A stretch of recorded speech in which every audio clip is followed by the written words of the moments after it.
We are live now. Good evening, delegates and participants. Thank you for joining Shield Connect. And today, this webinar is organized by Dr. Varsha ma'am. And we have Gujarat Zone Obstetric and Gynecology Societies with us for this webinar. And today's title of the webinar is Blunders with Obstetricians Don't Do. So let me introduce Dr. Varsha Baste ma'am. Ma'am is a practicing gynecologist and infertility specialist in Nashik since 30 years. Ma'am is director of Baste Maternity Hospital and Pushpa Fertility Center. First ICSI PGD baby in North Maharashtra in 2003. Past president of Obstetric Gynecology Society of Nashik in 2014. Chairperson of FOXI IAEC and the prestigious Dr. Anandibai Joshi Awardee amongst V for 3 Puraskar by Honor Governor of Maharashtra. Foxy Champion of Foxy Award has been received. Foxy Excellence Award for outgoing Foxy Chairperson, organized many national and international conferences, participated in numerous national and international conferences, founder member of MSR, Maharashtra ISAR, life member of IAGE, Fellowship of ICOG, FICOC, Diploma in Infertility, Kiel University, Germany. So, આપણે start કરીએ આ session with this webinar. So, I will hand over session to Dr. Varsha Baste ma'am. I hope this webinar will be great. Thank you, Nishant. Thank you, Shield, Dr. Nishant and Sahiti Priya. They have been associated with me since so long, and because of them, I am conducting this webinar successfully since many months. Thank you, Gujarat. Welcome, Gujarat. Thank you so much for being here. I'm so thrilled and excited. I'm really humbled and obliged only by your presence. Mere presence, you have taken your time, in precious time. Dr. Vipul sir has joined from labor room. Dr. Archana Dwivedi was also in OT, and still everybody managed to attend this webinar. I'm really obliged. Thank you so much. We have esteemed faculties and speakers and guest of honor. The guest of honor, Dr. Shailaja, she was the first to present and was really enthusiastically waiting for all of us. I would like to tell you this webinar we are going to conduct in 4 zones of Gujarat. So this is one zone. Dr. MC Patel sir is guiding me which zone, whom to call, whom to connect, and everybody is really so helpful. Everybody, Dr. Gajjar sir, Dr. Narendra Gajjar sir helped me like anything to invite, to decide chairpersons, the guest of honor, speakers, and the panelists, the presidents and secretaries of different OBGYN societies of Gujarat. So I'm really thankful to all of you. Let me introduce our chief guest, Dr. Prakash Bhatt. So can I have his CV? Thank you, Dr. Prakash Bhatt. You are such a well-known person and such a enthusiastic and always doing something or not. I'm really grateful you have accepted the invitation to be the chief guest for this prestigious webinar, Blunders we obstetricians do not do. Because we do not want to do blunders, but sometimes it happens, and how to tackle it. So this is a very important webinar.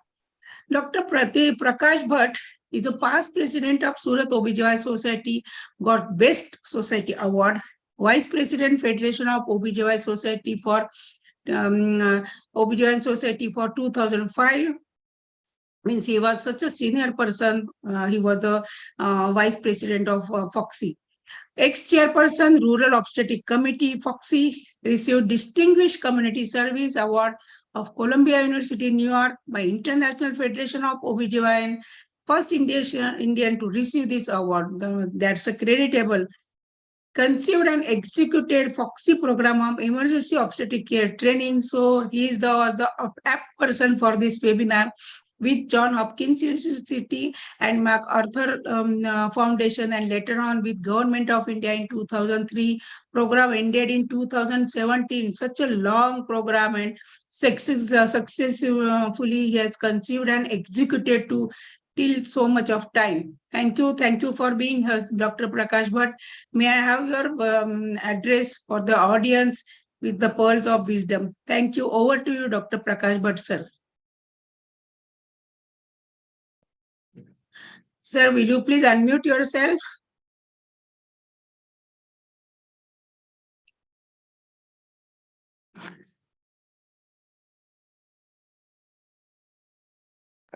Prakash sir.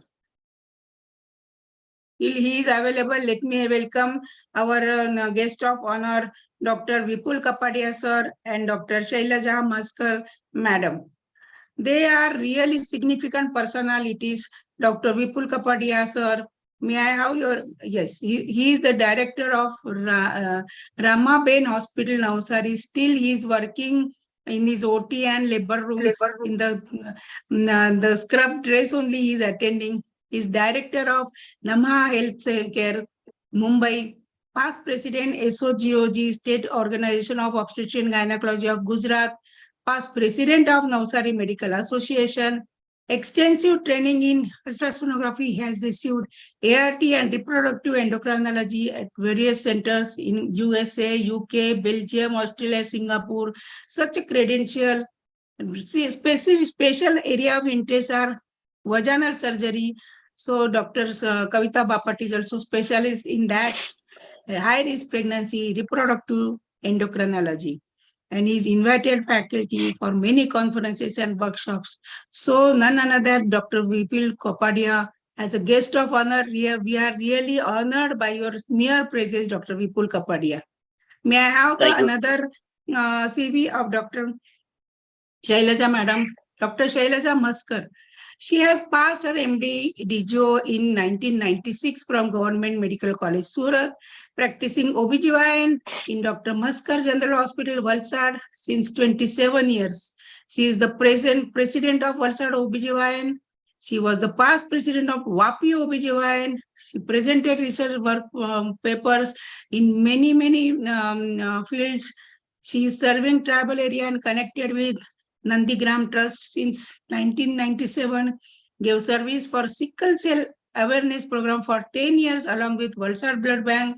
She is giving free service to decrease MMR and IMR for Valsad district since 2013 by giving lectures, training to FHW, ASHA workers and medical officers. She has written a book on newborn and children health, which was published by Valsad IME in 2012. She has written and sponsored 2 documentary films also. Wow. Suraksha and Silence Zone Awareness, which were the first film on these subjects in India. So, ladies and gentlemen, with this brief introduction, may I present you both the versatile, distinguished guest of honor, which we got for our prestigious webinar. So, is Dr. Prakash Bhatt there? Or otherwise, I would ask request Dr. Vipul Kapadia to give up the and to address the audience, and then followed by Dr. Shailaja Maskar. Yes, Dr. Prakash Bhatt is joining. Dr. Prakash Bhatt, please give the address to the audience with your pearls of wisdom. Thank you so much. Over to you, Dr. Prakash Bhatt, sir. Can you hear us? Dr. Prakash Bhatt? Please unmute yourself. Prakash, something has happened, I think. Yes, now we can hear you. Yes, sir. Unmute yourself.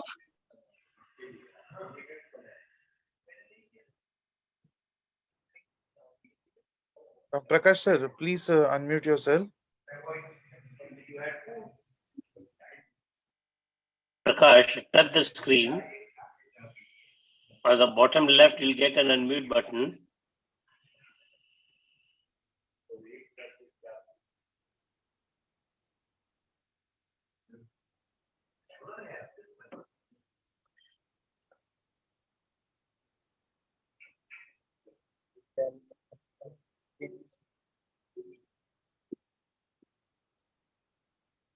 Saidi, can you unmute, sir? Yes, sir. I have been trying for that, but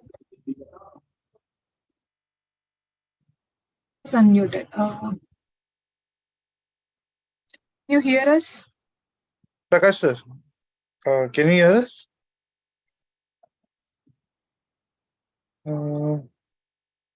Yes, sir. Now You you are want- unmuted. Prakash, sir.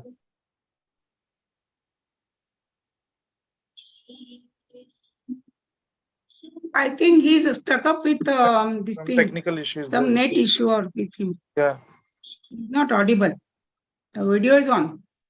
No, I don't think he has even started speaking. Yes, sir. There are Dr. no lip Vipul Kapadia, movements. sir. Till then, you can now take over and give your pearls of wisdom. Can we wait for Prakash to join in for a minute more, maybe?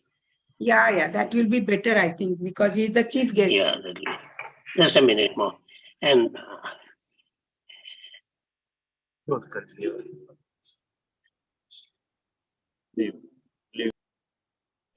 Okay, there is a grave issue for him because there was some problem with his this thing. So Someone we will died. move because he cannot Someone has attend the webinar now. So we will move over. Thank you, Dr. Prakash, sir. You have tried your best, but because of some emergency, you had to leave. So it's okay. We will move to our guest of honor, Dr. Vipul Kapadia, sir. Good evening, all of you. Can you hear me? Yeah. Can Yes, you hear ma'am, me? sir. Yeah. Good evening, all of you. It's a beautiful evening here in South Gujarat. Though hot today, it's a much better evening than the previous few days. I think you know it well. Good. we have been faced with lots of disasters in the delivery room, in the OTs, and quite a few even in the outpatient department. But let me assure you one thing, that no disaster is deliberate. It's always a bolt from the blue. We have been trained to give the safest possible treatment protocol to our patients. And in doing so, there will be some who will not respond to our thought process, our protocols, our line of thinking, etc. And that may lead to what we call as disaster. I think during the course of the day, we'll find out what sort of disasters we're going to have and what we can do to repair the work and be safe, even medico-legally. All the very best to all the speakers. Thank you, Vipul Kapadia, sir, for your words of wisdom, and your experience is telling us how much work you are doing because you are still in scrubs. Thank you so much. Over to you, our next guest of honor, Madam Kuresha. Sorry, Madam Shailaja. Very good evening, all dear friends, esteemed faculties, all speakers, and all colleagues. First of all, I would like to thank Varsha Madam and Gajjar sir for inviting me here in this nice webinar. And I think Varsha Madam has selected very nice topics which are very useful in our day-to-day practice. Because there are many topics, but I think for obstetrician, these two topics are very, very important. Because whenever it happens with us, then it will create a big problem for the patient also and for the obstetrician also. So Yes. I think Corona had taught us so many things, but only webinar is a boon for all of us because we can enjoy learning as well as connecting with all uh, mm, talented speakers by this, even by sitting at home. So I think you all are using this technology in a nice way. But what sir told, I also believe that day by day we need to understand whenever we give adequate time in OPD, seeing the high risk factors, and usually we write the high risk factors with red lines on the case paper, so even our staff can also understand those all the things. We need to do frequent drill, different types of drill with our staffs, and we need to follow the protocols as well. As many a time in our busy OPDs, what we see is our regular patients, high risk patient, everything, and our junior most staff is taking blood pressure, and that may be a many time problem that was created. So ideally, I always tell my staff also, we always teach them how to take the blood pressure properly. These are the basic things, but we miss our highest patients. And I think in IUFD also what we have seen, that is the commonest and major cause in India. So this hypertension. So we need to understand, we need to train our staff, not only ourselves. So I think that is my message to all of you. Thank you so much, ma'am. Nice. Thank you, madam. You really stated correctly. We have to anticipate the problem, and accordingly, we can prevent them if we are trained staff also, and with proper antenatal care, we can prevent many things, and anticipatory actions can be taken. Manyata, I think Manyata is really, Foxy has done very good initiative in Manyata.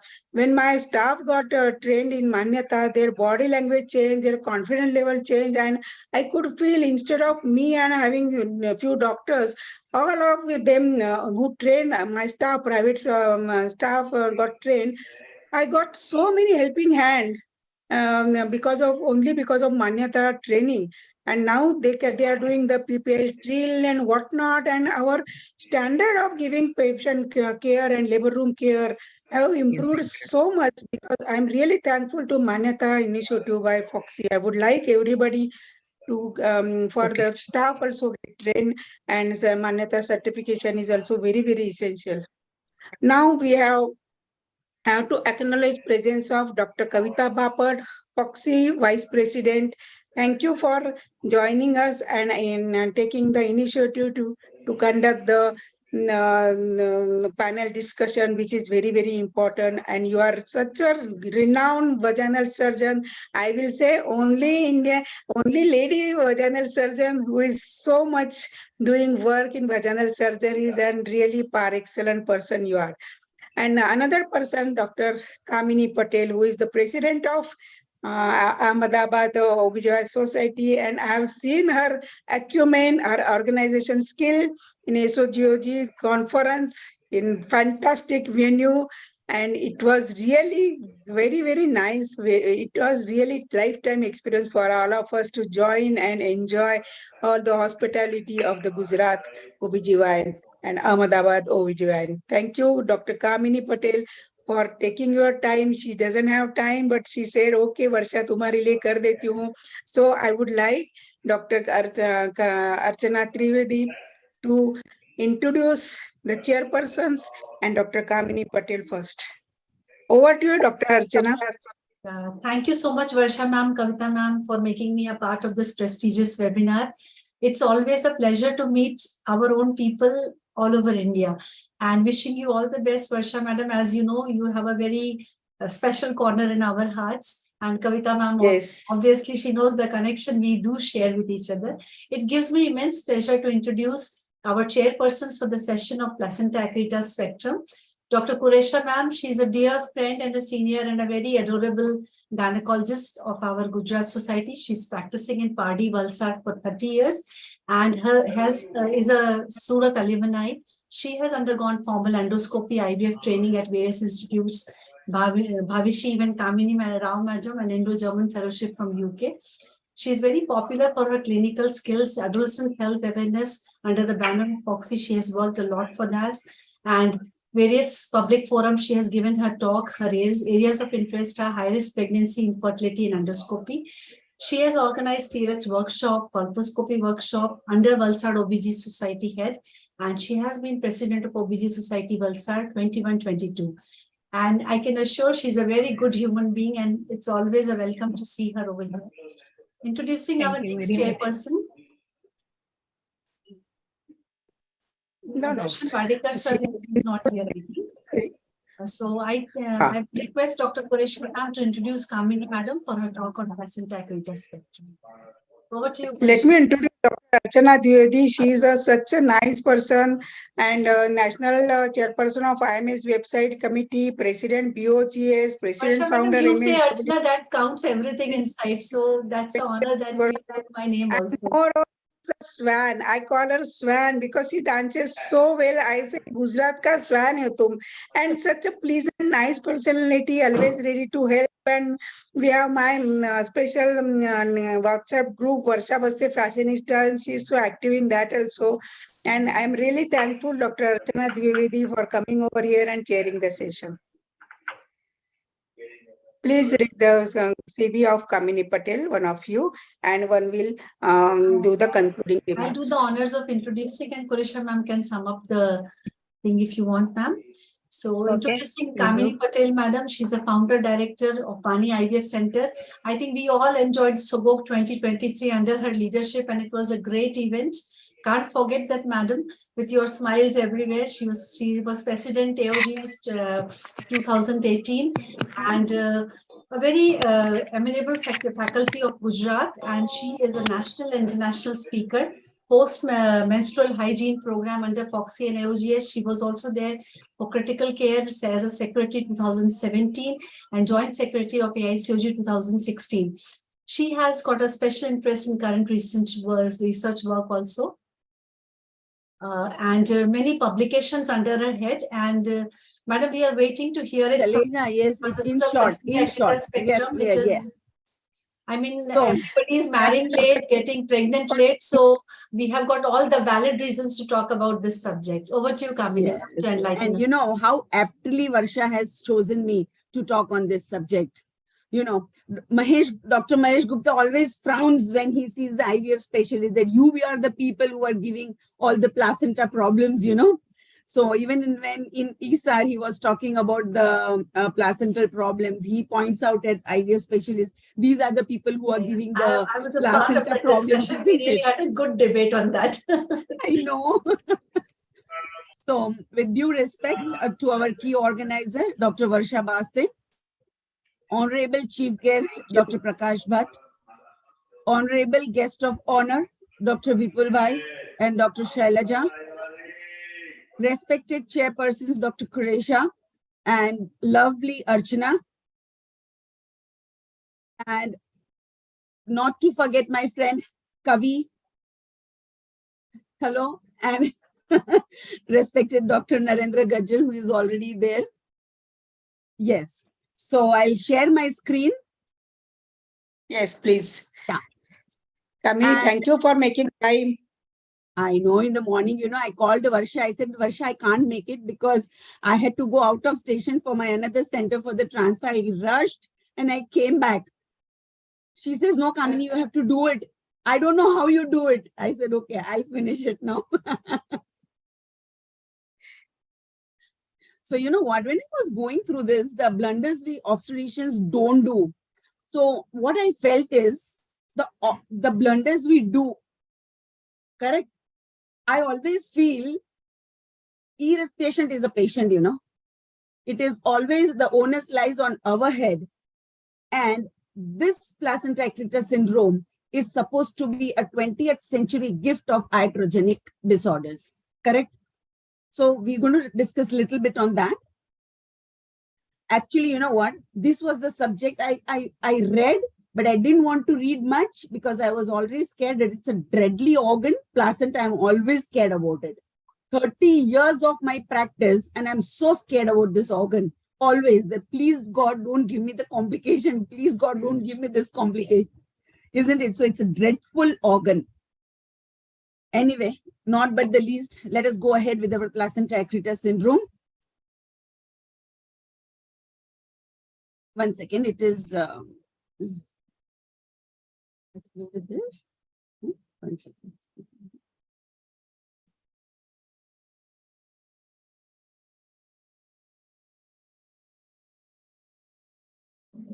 Yes, we can see the slides. It's visible, Kamini ma'am. Yeah, okay, fine, done. So when we talk about placenta accreta and the placenta accreta syndrome, spectrum of abnormal placental implantation. So when there is no space between the placenta and the uterus, we call it as adherent placenta, and is classified according, like normal, there is a space, accreta, increta, and percreta. If we go and look into the accreta, that is a total placenta accreta, well, all the lobes are sticking to it. Partial involves only 1 or 2 lobes, and focal is only a single lobe.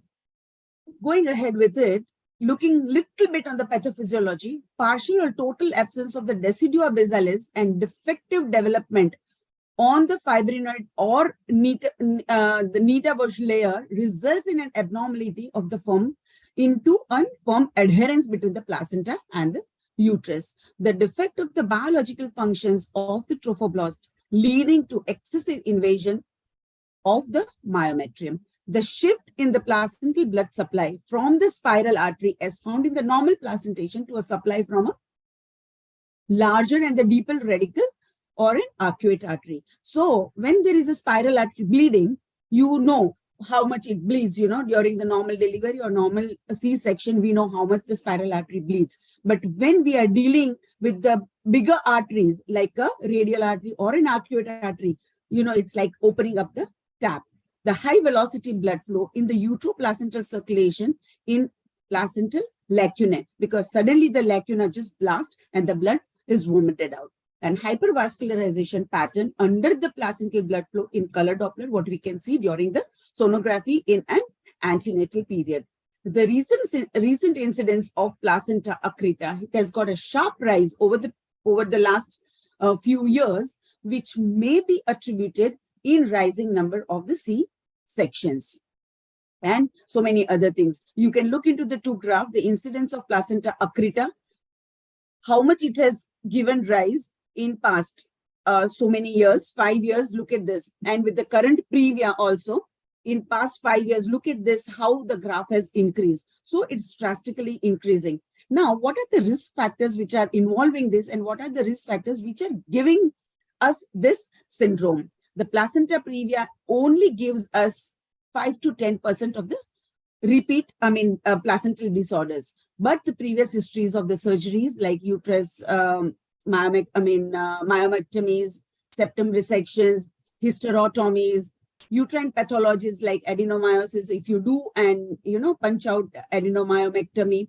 bicornuate uterus, if you have dealt with and you've done the surgery prior, or maybe you are dealing with an Asherman syndrome. Now there are so many other scientific PRP and stem cell transfers taking up in an Asherman syndrome. Yes, during the IVF cycle, the endometrium is not being primed.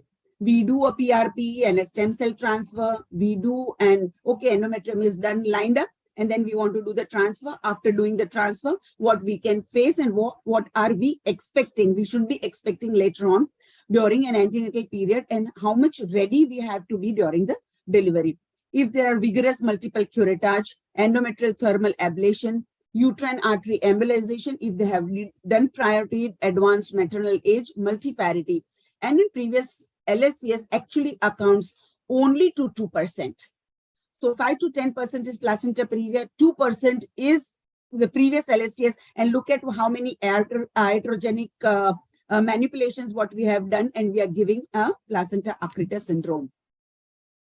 Now, few recently associated biochemical risk factors, what we have been reading through, that if these levels are rise in the first trimester and the second trimester, what should you be expecting?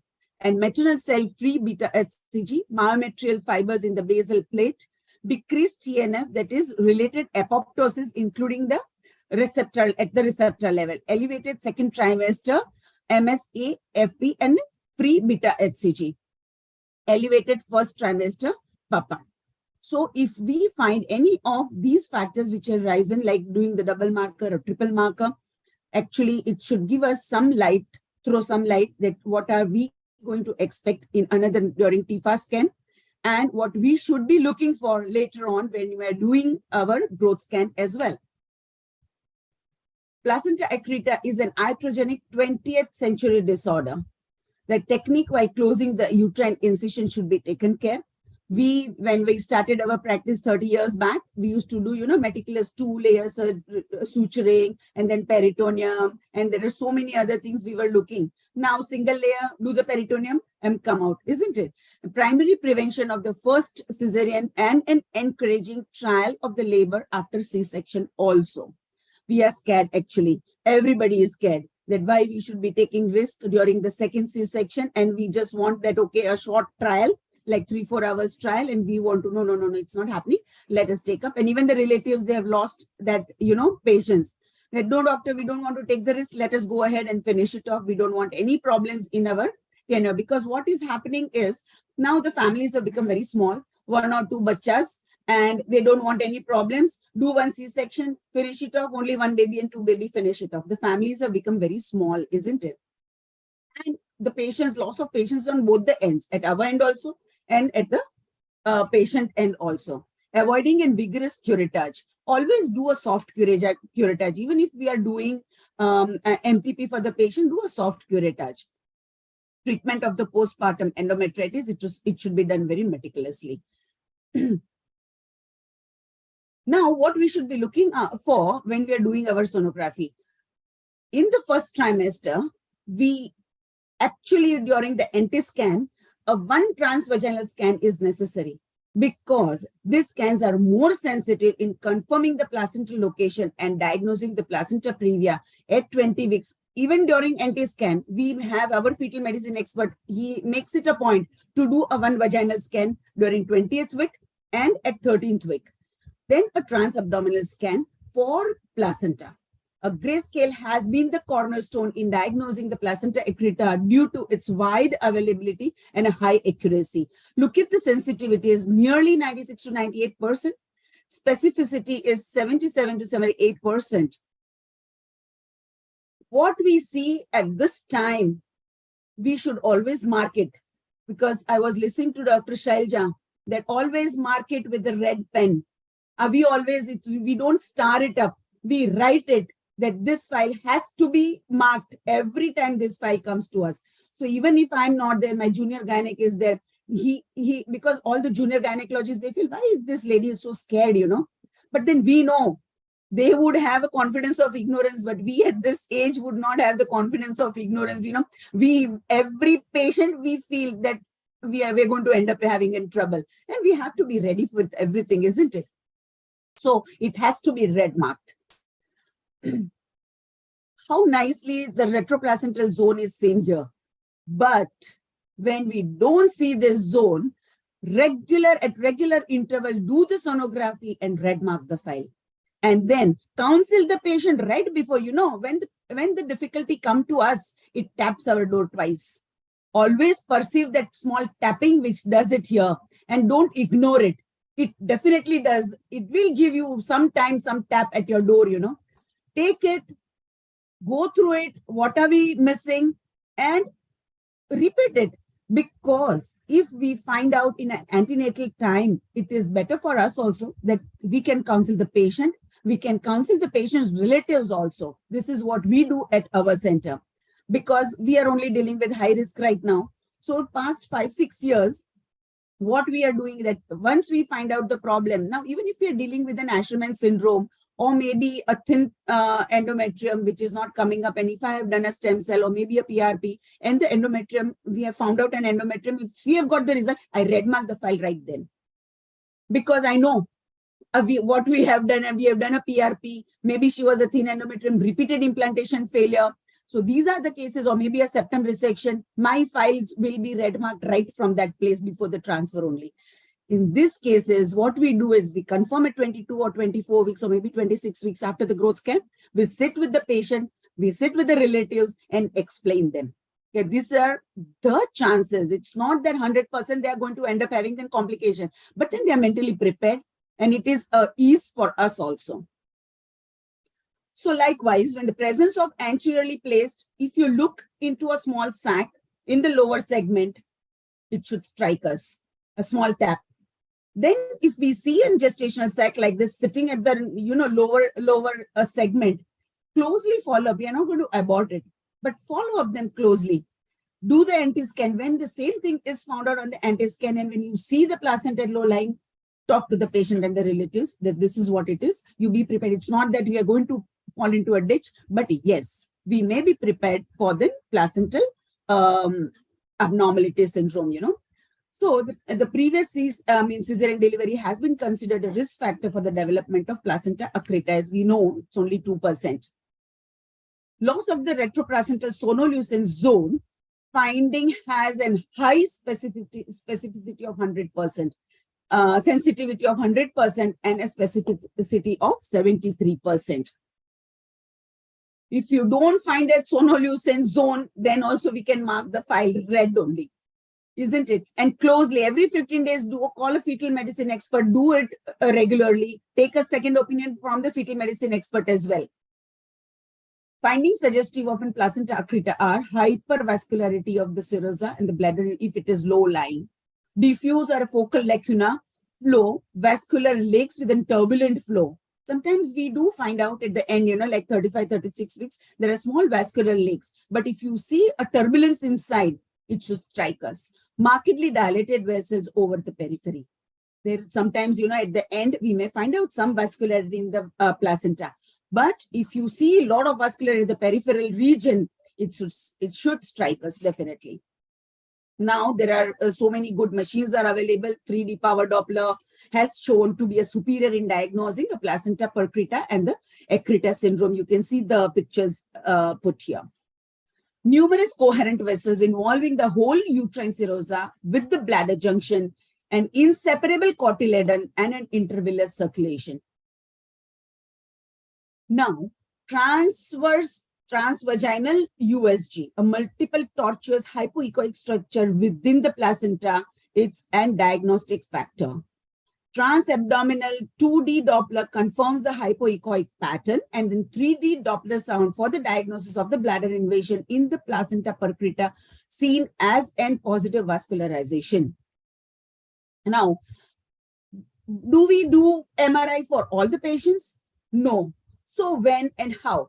What is the condition we want to do an MRI for the diagnosis of placenta accreta? When we are not sure, when there is a double opinion, when the diagnosis is not confirmed. So an equivocal USG findings of abnormal placentation, evaluation of the posterior placenta in patients with risk factors, obese patient where there is a lot of fat and we can't penetrate through in our normal sonography, complementary role in specifically delineating the extent of the USG diagnosed placenta accreta. Now, if you're done and if you have confirmed placenta accreta, definitely you need an MRI. But probably for accreta and increta, you may not, or maybe even for increta, if the patient is, hyper, you have to go ahead, do a MRI, give and confirm diagnosis, and then go ahead.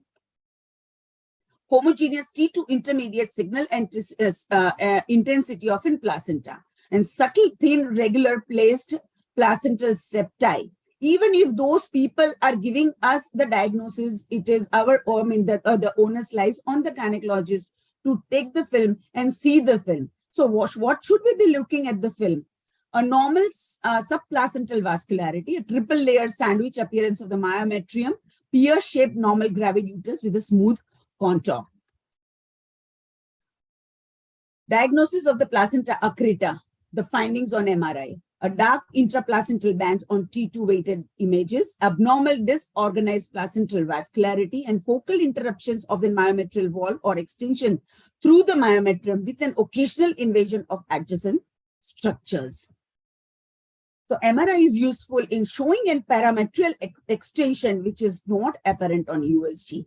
Sometimes, in soft tissue, if there is an vascularization and neovascularization, we may not be able to find out on the USG machine, and especially when the patient has a lot of fat on the abdomen. But in this cases, MRI is definitely helpful, and it gives us more conclusive criteria. Now, if you look into a case study, 1 or 2 cases I have kept. There was in Gravida 3 para 1, with one 24 years female, and she was 37 weeks, 3 days presented with and leaking PV. History of preterm LSCS 3 years back and a spontaneous abortion and DNC done 1 year back. No antenatal visit, 3rd trimester USD showing a appropriate placenta posterior, low lying, and the case was opened up by an obstetrician somewhere else, not at my center.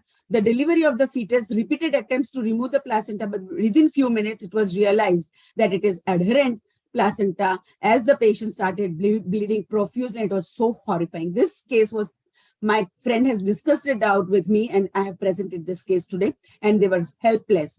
They were just got so, I mean, the patient, if the patient has not visited any center regularly, why are we touching? We need a regular checkup for this type of patients, isn't it?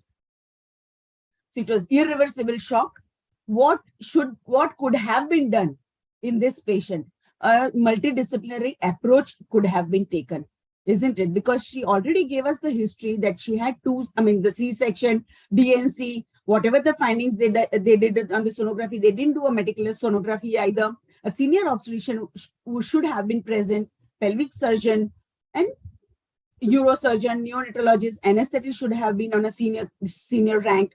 The risk factor should always be borne in the mind in previous LSCS.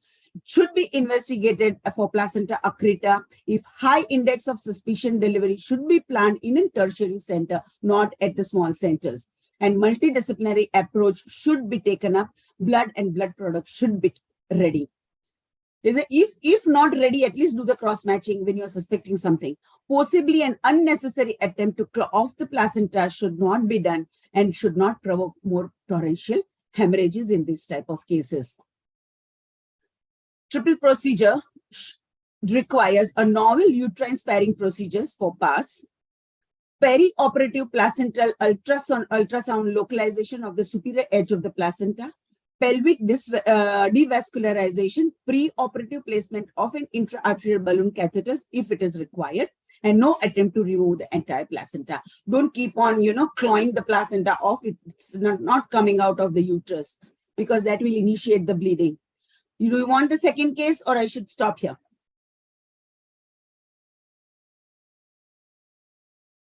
Madam, you can continue, madam. Second case, do you want me to discuss? Yeah. Okay, Yes. fine.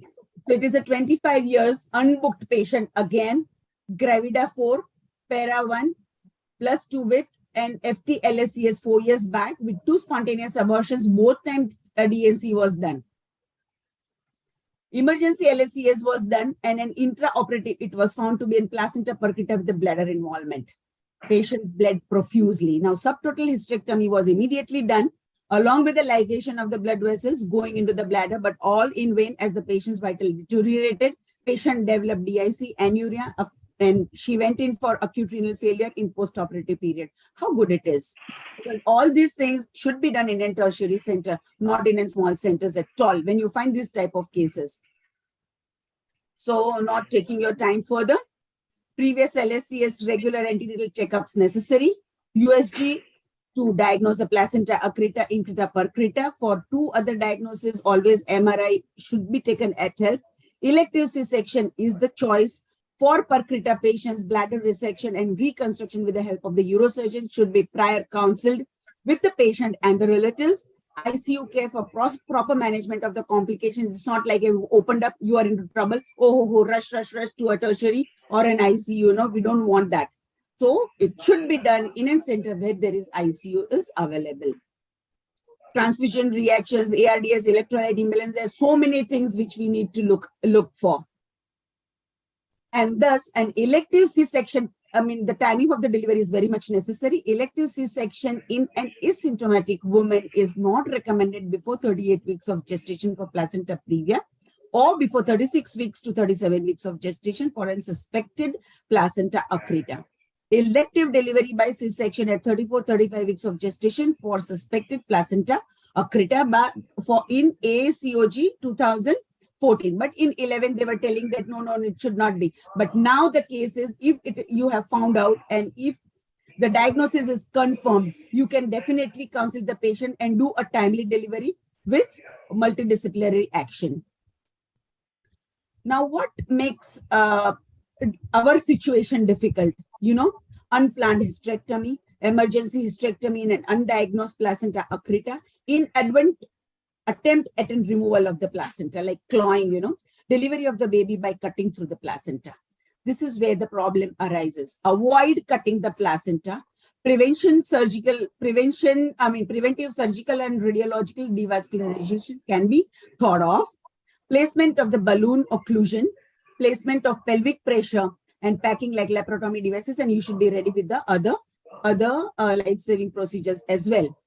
Genital urinary tract injuries are reported. The reported cases of cystotomy in 6 to 29%, and the ureteral injuries are in 7%. Preoperative stenting of the ureters is preferred for better palpation and in intraoperatively, and thus reducing the ureteric trauma. Now, you have to be very meticulous in your surgical techniques. The anterior surface of the uterus, preferably the lower segment, should be inspected, followed by the lateral surface. Presence of any vascular channel should be found out and should not be disturbed. Uterine invasion, like in spite of having a channels right in front of you, want to cut through the channels.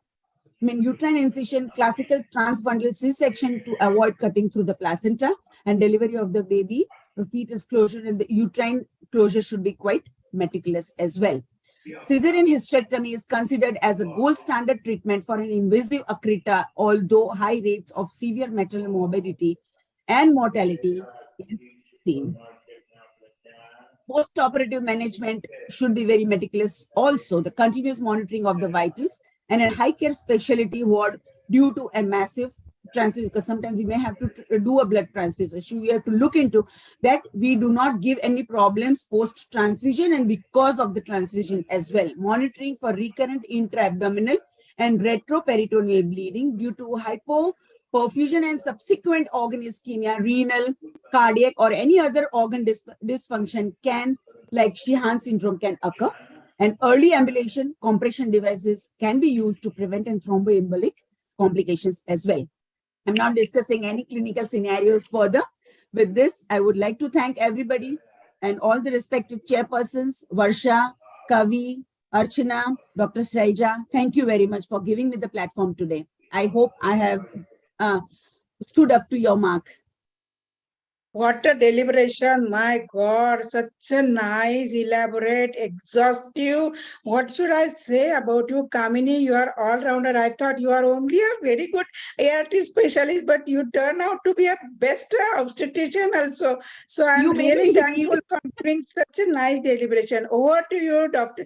The chairpersons, for your remarks. Thank you so much, Dr. Kamini. Sum up the... Thank you, Kamini Madam, for your fantastic presentation, and your word I like is it is our 20th century gift to us only. Yeah, correct. It is a very dreadful organ. You are very rightly said.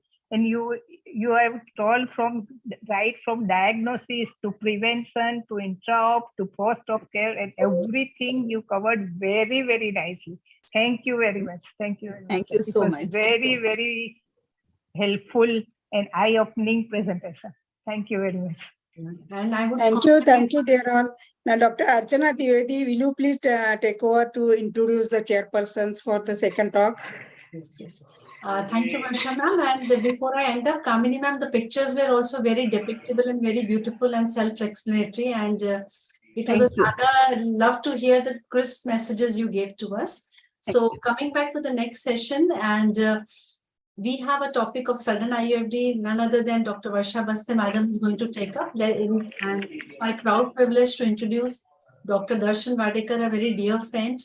And I hope Darshan sir is over here.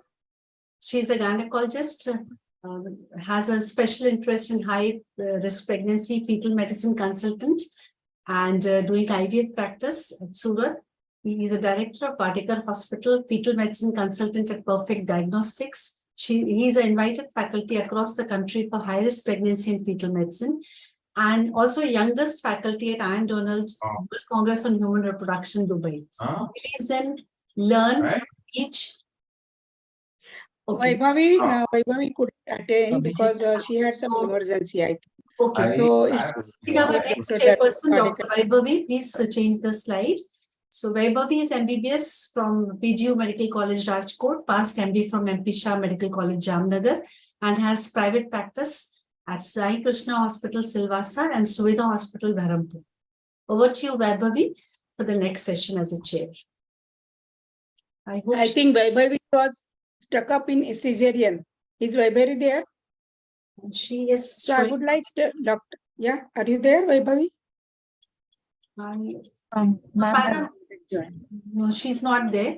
So I'll introduce you, Varsha Madam, though the slides have been read, but it's my proud privilege to have Dr. Varsha Vaste Madam over here, as I call her the queen, and the subject she has been chosen for today will give us a new insights on the subject. So over to you, Madam, to start off with that, and we wish you all the best for your future endeavor as a VP.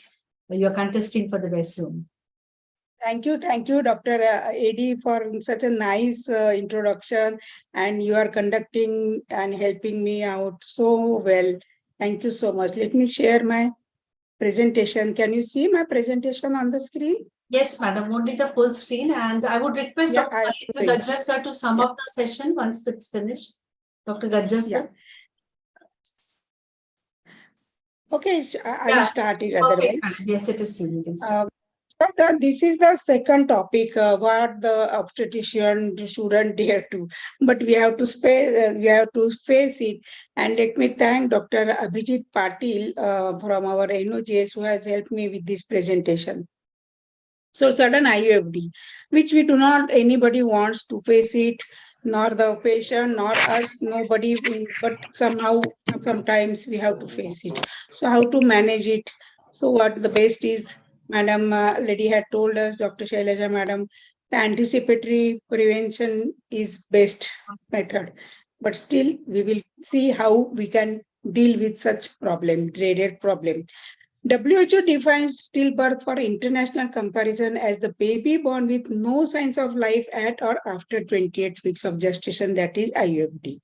So stillbirth rate is defined as the number of babies born with no sign of life at 28 weeks or more of gestation per 1,000 total births. Globally, 13.9 stillbirth per 1,000 births have been reported in 2019. More than 1/3 of the stillbirth were unfortunately concentrated in India, that is 17.3, along with Pakistan 9.7 and Nigeria 8.7. WHO estimated stillbirth rate as 22 per 1,000 total births. So what are the causes? We all know this is just the brushing of our knowledge. Fetal and neonatal causes, birth defect and genetic problems, more for gestational age, placenta and umbilical cord related issue. Just now, Dr. Kamini gave us very good, nice info about placenta, abruption placenta, vasa previa to not. Maternal causes, uncontrolled diabetes, high BP, obesity, STDs. Other contributor factors which may increase the risk for stillbirth are adolescent pregnancy, if she is less than 18, maternal age 35 years of age or older, multiple pregnancies, history of previous pregnancy loss or stillbirth, smoking during pregnancy is very, very dreaded problem and which can be avoided. These factors are also associated with adverse obstetric outcomes like preterm birth. So now IUFD is diagnosed. What should be done next? Deliver with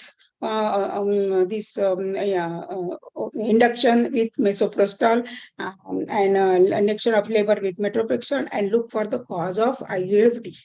So this is the flow chart of evaluation of stillbirth based on test utility on variety of clinical scenario. Stillbirth occurs, there is no clinical clues. Sometimes when there is a clue like fetal growth restriction or hypertensive disorder, the cause may be suspected fetal anomaly, intrapartum stillbirth, preterm labor, chorioamnionitis, preterm premature rupture of membranes, and other clinical scenario. So what we are going to do? We have to do genetic testing and anti-phospholipid antibody testing, feto-maternal humerus testing. These all are imperative for all such cases. And finally, fetal autopsy, placental pathology for all patients to be looked for.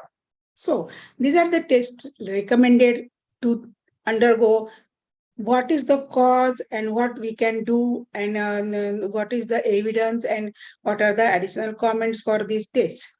Maternal standard hematology and biochemistry, including C-reactive protein and bile salts. We should do all these tests for the patients of preeclampsia and its complication, multi-organ failure in sepsis or hemorrhage, or obstetric cholestasis. So platelet count is very, very important, which should be repeated for diagnosing occult DIC. Maternal coagulation times and plasma fibrinogen for DIC, and the test is very, very important to diagnose maternal sepsis, placental abruption, preeclampsia. These all includes the possibility of DIC. So it is very, very important what type of regional anesthesia also she has undergone, because if she is a case of DIC, that can be the problem. Then this anti-D testing, lethal fetal-maternal hemorrhage, or to divide the level of requirement of anti-gamma globulin that she has received. So fetal maternal hemorrhage is the cause of IUFD. Clover test should be recommended for all women, not simply for those who are Rh negative, but also for Rh positive, because they take this, and also the test should be done before birth, as RBCs can get cleared quickly from maternal circulation. So this is very, very important, and it will tell us how much sufficient anti-D the patient has received. Now, next is maternal bacteriology. We have to go for bulk culture, midstream urine, vaginal swab, cervical swab to suspect the maternal bacterial infection, which includes Listeria monocytogenes or chlamydia. And it is indicated in presence of maternal fever, flu-like symptoms, abnormal liquor, which is purulent, offensive odor, or prolonged rupture of membranes. That time also we have to, she has to undergo such tests. Then maternal serology, viral screening, STDs like syphilis, topical infection. We have to see for maternal fetal infection. And the stored serum from the booking test can provide baseline serology. Parvovirus, rubella, CMV, herpes simplex, and Toxoplasma gondii, all should be tested. Hydrops is not necessarily the feature of pyrovirus-related late IUFD. And this that we have to also see for whether she has traveled in endemic areas. Then maternal random blood glucose. In case of occult maternal diabetes, we have to see sometimes she may be the case of type 1 diabetes. So patient with gestational diabetes return to normal glucose tolerance within few hours after late IUFD has occurred. So we have to do the random blood glucose testing as early as possible. Then maternal HbA1c, gestational diabetes, to know the gestational diabetes. Many women with gestational diabetes have normal HbA1c, but we have to test them for safeguarding the next pregnancy, what preventive measures we are going to do. It might be type 1 or type 2, but we have to do HbA1c for each of the patient of diabetes. Then maternal thyroid function, free T3, T4, and TSH to see the occult maternal thyroid disease. Maternal thrombophilia screening is very, very important. If there is fetal growth restriction or placental disease, we have to see for thrombophilia. For each and every ANC patient, we do this SB electrophoresis. It doesn't cost more, 800 rupees, but it safeguards us from diagnosis. All these hemoglobinopathies, and associated with inherited thrombophilias, IUFDs, weak management of future pregnancy is uncertain. So these tests are very, very important, at least to rule out the problem of hemoglobinopathies. And most of tests are not affected by pregnancy if abnormal, repeat at 6 weeks, antiphospholipid repeated if abnormal.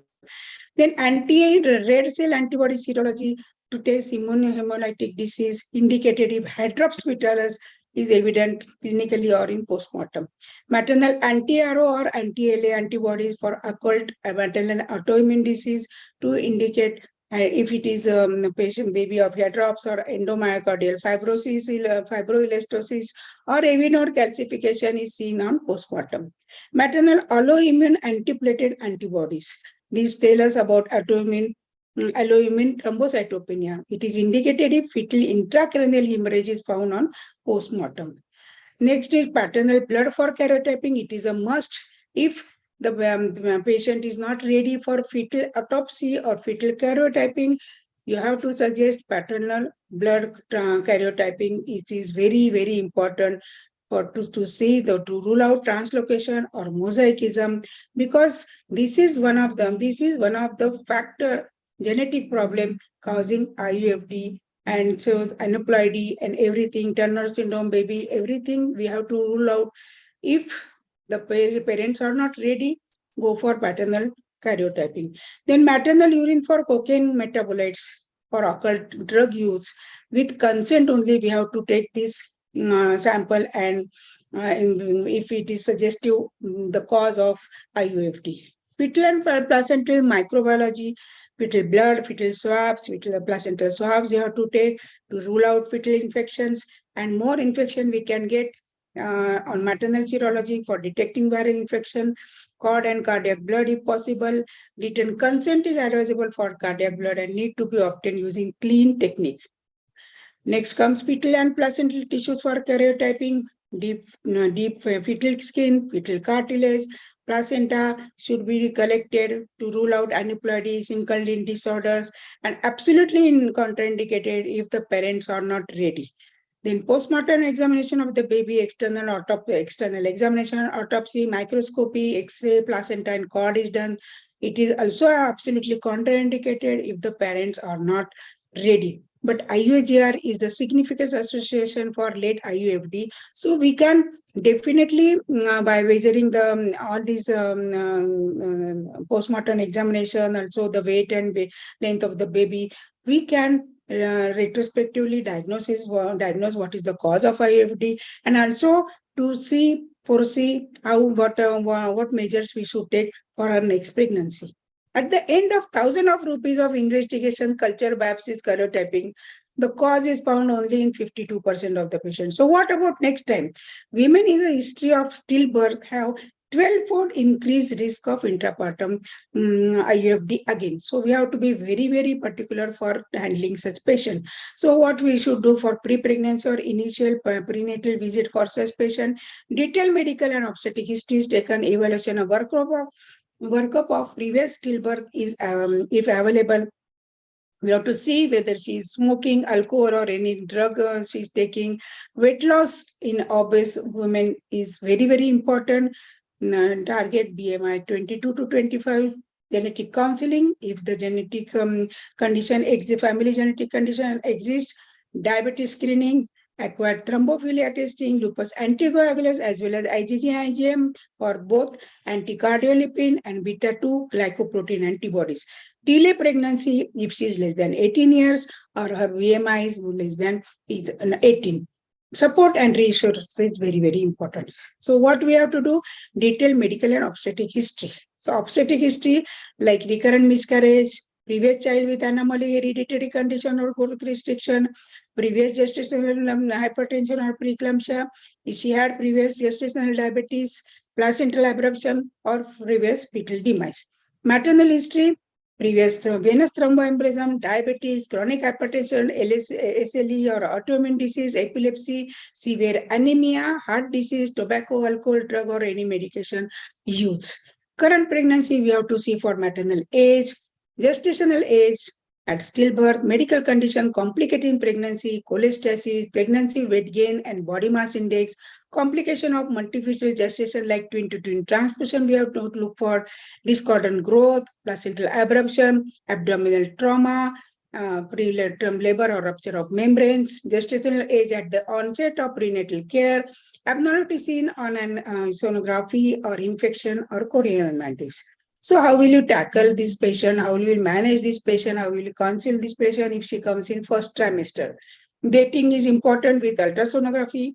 First trimester screening, pregnancy associated with plasma protein A, human chorionic gonadotropin, and knuckle transversely or cell-free fetal DNA testing is done.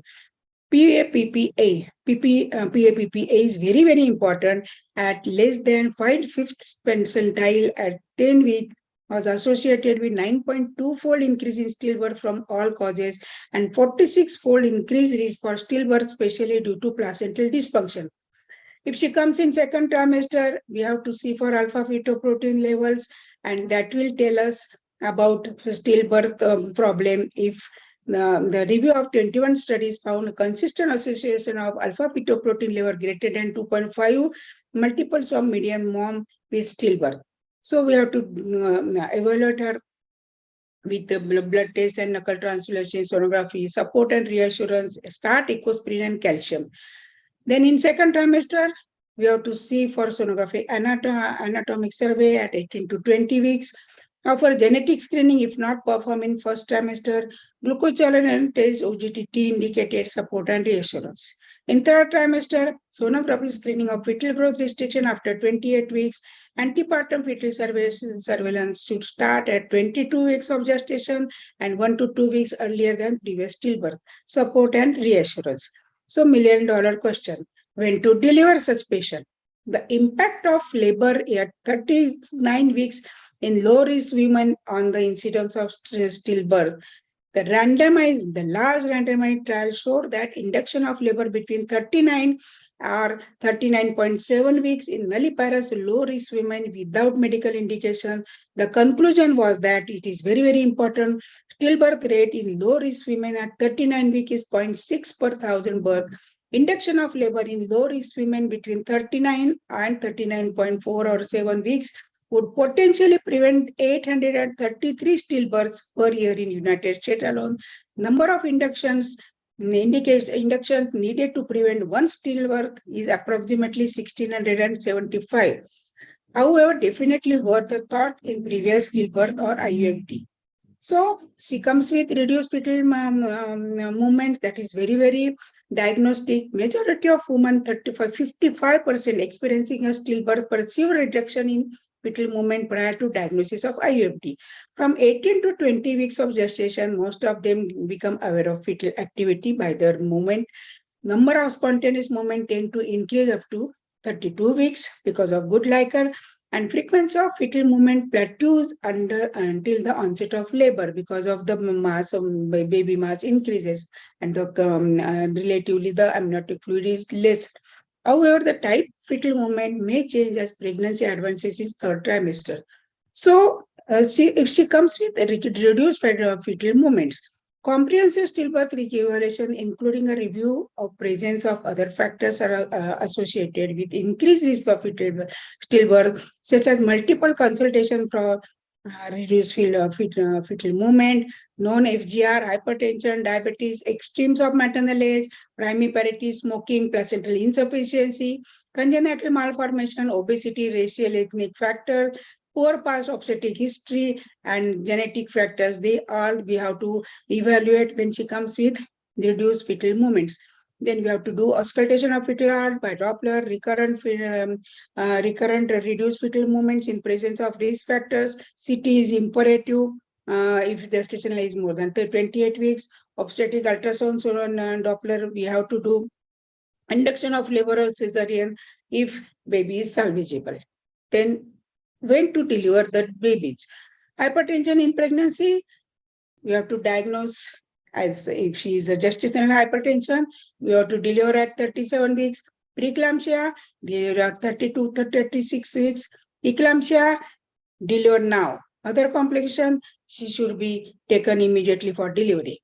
Gestational diabetes patient. The variables are abdominal circumference or effective fetal weight, 95th centile, blood sugar level more than 300, effective fetal weight more than 4 kg, give steroid if necessary, injection max self 1 gram per hour if she is less than 34 weeks, sliding scale and deliver.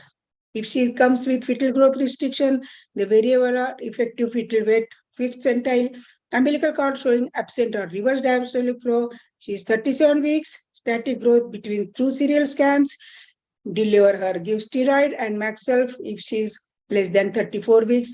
For this, we have to look for her, we have to avoid the cerebral hemorrhages of the baby, and so max self will help for that. RH isoimmunization. Umbilical artery showing absent or reverse diastolic flow, MCO PSV 1.5 mom, 37 weeks.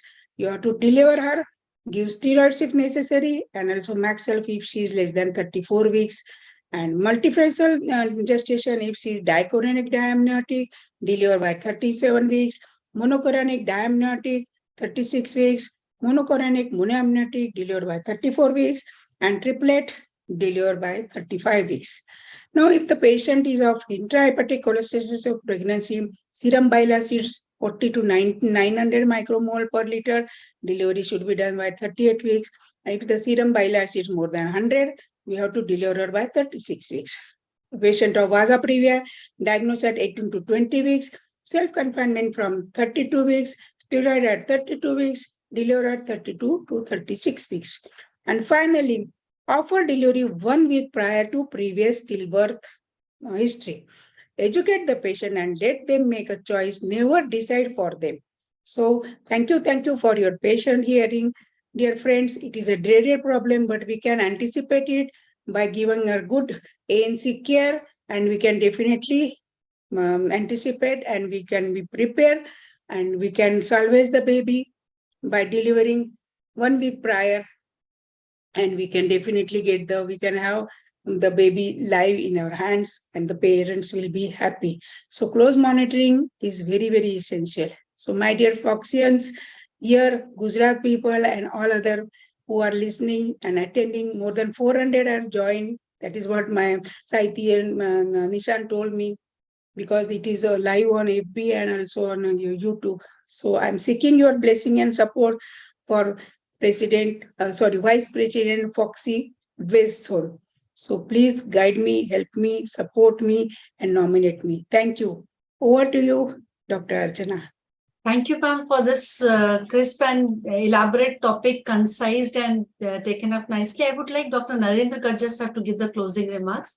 He's a very eminent practitioner in Gujarat. So please unmute yourself for that. Thank you, Dr. Varsha. I was listening all of your lecture, and let me tell you that you have done mammoth efforts to organize this Gujarat Zone webinar. I can appreciate your all efforts at each and every moment, every day, every time you are eating and drinking and sleeping. You are doing everything for this webinar. So first of all, congratulations to Dr. Varsha. Second thing, I would like to express my best wishes to you for the presidency, vice presidency of Foxy in the incoming year. Thank you, sir. Yeah. Thank you so much. Yeah. You now, have helped me like anything. Yeah, we will support you. Now, regarding your topic, sudden IUFD, we know the situation of obstetrician when coming outside and talking with the relatives, how to break bad news. It's a really horrible condition, and it's very difficult to explain in spite of all care and precautions we have taken. So you have very nicely selected this topic and given due justice to this topic, including causes, including what to do in a particular situation like hypertension, like preeclampsia, like eclampsia, like diabetes, like fetal growth restriction, like vasa previa, like RH, like multifetal gestations. You almost tried to cover all situations which can lead to intrauterine fetal death. So once again, I congratulate you, and really I appreciate your efforts. Thank you. Thank you, sir, for your nice kind words. Dr. Archana, over to you. Yeah, now moving further to the most awaited session. We have a panel discussion where we have very eminent and my favorite duo, I would say, Dr. Kavita Bapat Madam, who is also a presidential candidate for 2023. I think Madam needs no introduction to Gujarat, but still, I mean, she has been a keyhole surgery. NDVH is something which I remember her, clampless surgeries. And for the breast. Already late. Yeah. It fast, and we will finish it fast. Okay, so the most awaited session is here in front of you. I invite moderators, Dr. Kavita Bapat Madam and Narendra Gajjar sir to start off. Yeah, thank you so much. At the outset, I would like to invite my panelist, Dr. Satyen Kasapwala, okay, from Ravindra Korat. Hello. Ravin is there? Kavita, I would like to pass a Yes, sir. remark. Please, I please would switch like on to pass a video. remark. We both are vaginal surgeons, but we cannot do anything as far as this placenta accreta spectrum is concerned. Vaginal. That is our hard luck. Kavita. Hello? Yes, sir. Yeah. Yes, sir. Being vaginal surgeon, we can do anything. We can deliver, we can remove uterus in spite of all cesarean sections, but we can't do anything. We feel helpless while managing a case of placenta accreta. Absolutely, absolutely. Man-made disease. Yeah. So Yeah. I'd like to introduce my panelist, Dr. Ravindra Korat. He has passed his MBBS from Swimmer Medical College with gold medal, and he has taken intensive training in advanced infertility with PGD and PGS at Wings IVF Ahmedabad. He has achieved youngest trustee in Dayanand Social Trust working for tribal area and presently working as IVF and ART consultant in Prega IVF. My next panelist is Dr. Vaibhav Kapadia, consultant OBGYN, Ramaben Hospital, Navsari, and director Namaha Healthcare, Mumbai. He has special interest in endoscopy and ART, and his major achievements are advanced USG, Doppler and fetal 2D echo Mediscan, Chennai advanced endoscopy from Kiel, Germany, and he has award-winning papers on alpha, dopa, and neonatal jaundice, blood products, and hysterectomy. So he has got membership to various professional bodies like Foxy and Navsari OG, ISAR, and IAG. So the young gynecologist with us. Yeah, he is a young gynecologist, and his spouse, Yeah. but not least, rather ahead of him. I would like to say Kavita, who is traveling at present to Mumbai. I don't know whether she is listening to me. Kavita, she has already. Sir, I'm here. I've logged in. I'm right here, sir. I just can't. Listen your voice. Kavita, switch on your video if possible. And I am happy to announce that in spite of your busy schedule while traveling also, you take so much care of this Gujarat Zone webinar. Once again, I would appreciate you. So, since he's a consultant OBGYN working with Dr. Vipul Kapadia and Dr. Vaibhav Kapadia, and what is more important is her main interest is in the fetal medicine and high-risk obstetrics. She has achieved an award-winning paper in uterine artery embolization, which is a part of the treatment of placenta accreta spectrum. So she is a perfect panelist for us, Kavita. Welcome. Correct. Thank you so much, sir, for the kind introduction. Thank you. And Dr. If Satyen, possible, please switch on your video so that it's possible, and not then it's no one. I'm going to try. The bandwidth is a little poor. I'm going to try and keep it on, but it might just go off. Be there. Be with us. Be with us. Yeah. Yeah. and Dr. Satyen, who is presently working as the secretary of the Navsari Gynec Society, and he's a renowned laparoscopic surgeon, PG Paul Fellow. And he has passed his MS from Rajiv Gandhi University, Karnataka. He has organized SOGOG 2012 Daman, midterm SOGOG 2015, West Zone Yuva Foxy 2021 with me as a team. Dr. Pooja Agarwal, she has passed her MBBS from Sarojini Naidu Medical College and post-graduation MS Gynecology from New Civil Hospital, Surat in 2012 to 2015. And she has worked as a gynecologist in Marwar Hospital, Daman. She has a fellowship in laparoscopy, and at present she is running her own hospital as Pooja Hospital in Daman. Yeah, are you there? Dr. Sagar, presently working in Marolia Hospital, MBBS, DNB, obstetric and gynec, laparoscopic surgeon, gynecological surgeon, and special interest in minimally invasive surgery. Next one, Dr. Prince, MS, obstetrics and gynec from NHL Municipal Medical College, Ahmedabad, presently working as a consultant at Damania Hospital, Gandevi. So, over to you, Kavita. I have introduced you, Dr. Korat. Hello. So I welcome all my panelists. Yeah. To this call. We start? Yeah, we can start. So are you sharing the slides? No, you may share it. I can share it. Okay. Please I share can it. share it. Yeah, okay. Over to you, Dr. Kavita Bapat. Thank you Okay. for gracing the occasion. Dr. Kavita Bapat. Share the slides. Okay, no problem. So we Yeah, we can see the present panel discussions now. PPT. It's visible. Yeah. Is it visible? Yeah. Yes, it is. Yes, ma'am. Yeah. It's visible. So, I think everybody, those who are the panelists, please switch on their videos so that we can come to know they are our panelists. I can see Dr. Naren, I can see Ravin, I can see, yeah, Sagar. Ravindra, There, Vaibhav is Vaibhav. Yeah, I'm here. not there. Pooja is there? Pooja is not there, I think. I'm here, but I'm in labor room actually. Okay. Okay. I'm not turn on the video. Okay. So, Gadget, sir, are we starting Archana. with a note? Satyen is there. Saji? I don't should I think start? Satyan, I couldn't see him. Okay, it's a very simple panel discussion we are going to do. Each and every one just answer, and it's a very routine things which we are going to talk about. And the our most of the justifiable thing already being done by our own Kamini madam. So she has already taught many more things, and the things are very simple. Anything, Dr. Gajjar, you want to add? Gajjar sir, anything you want to add? No. Okay. Let me tell you, all hard work for this presentation has been done by Kavita, and I have just finger in this conduct. It's okay, sir. I am doing this all day night. My job is like this. So very simple.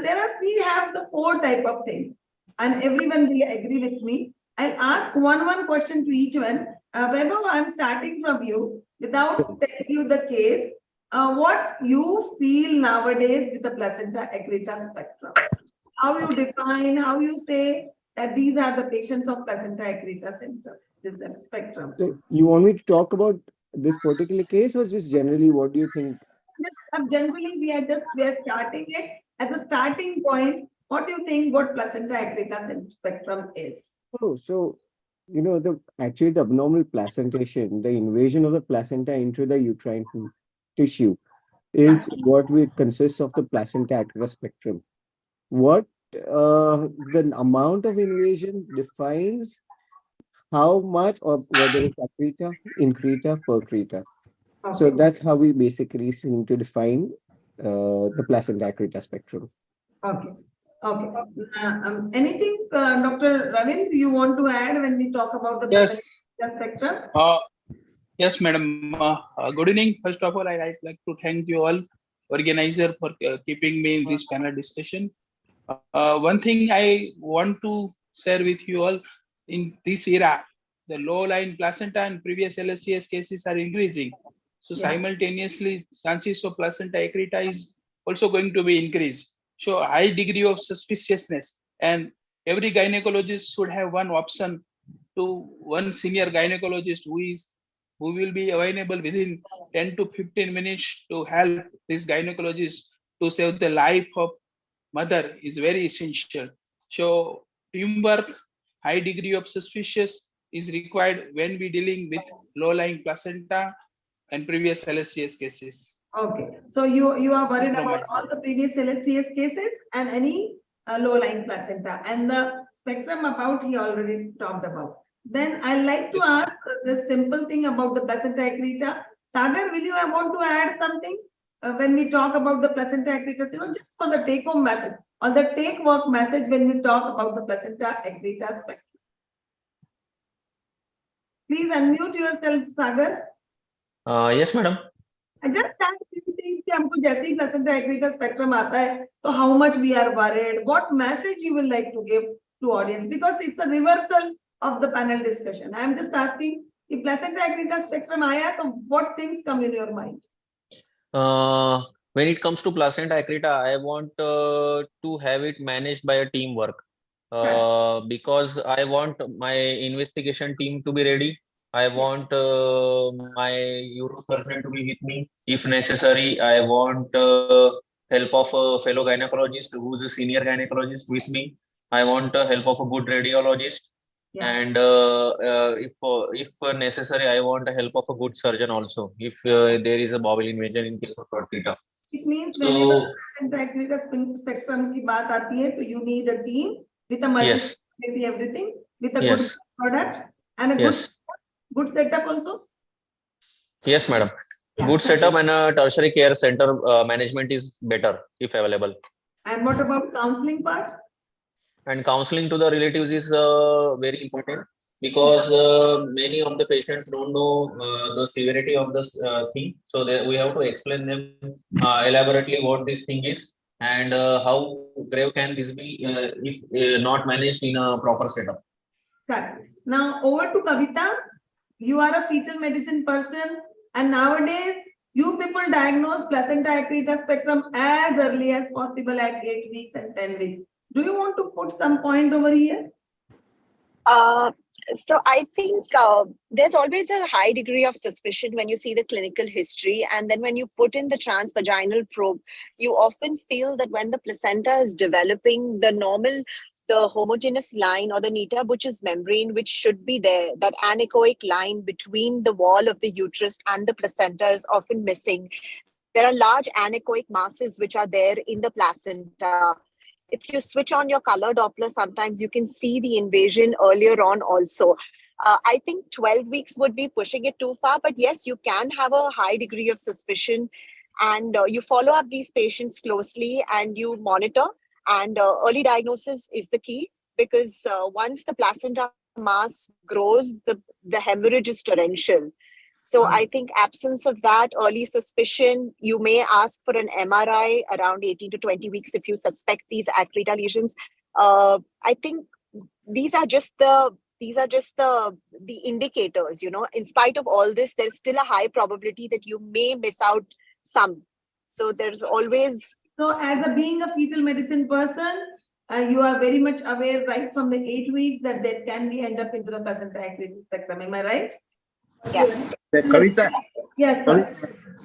Many times you are diagnosing scar pregnancy. Yeah. Cesarean scar pregnancy.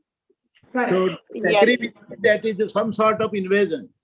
Yeah. It is this scar site. Yes. Yeah. So early manifestations of some placenta accreta spectrum, we can say that a scar pregnancy is also we come across many times while we are doing the early scan. Yes, sir. Same way. Sir, she is diagnosing and making me manage later. No, she can manage it. The thing No, is, no. you are taking away from her and you are delegating this conservative work to her. Anyway. Yeah, we are worried about isthmosele, we are worried about scar pregnancy, we are very much worried about all the previous cesarean section. Dr. Patel, any respect if you would like to add? Dr. Patel? Hi, hello, am I audible? Yeah. Yes. I will start sharing after the few discussion of placenta accreta spectrum, not like an exam, but we are discussing it together. I think Dr. Kuresha and Dr. Archana can also join with this discussion as well, Dr. Varsha. Yes. And then we will do the case discussions and we'll make it very fast and smart.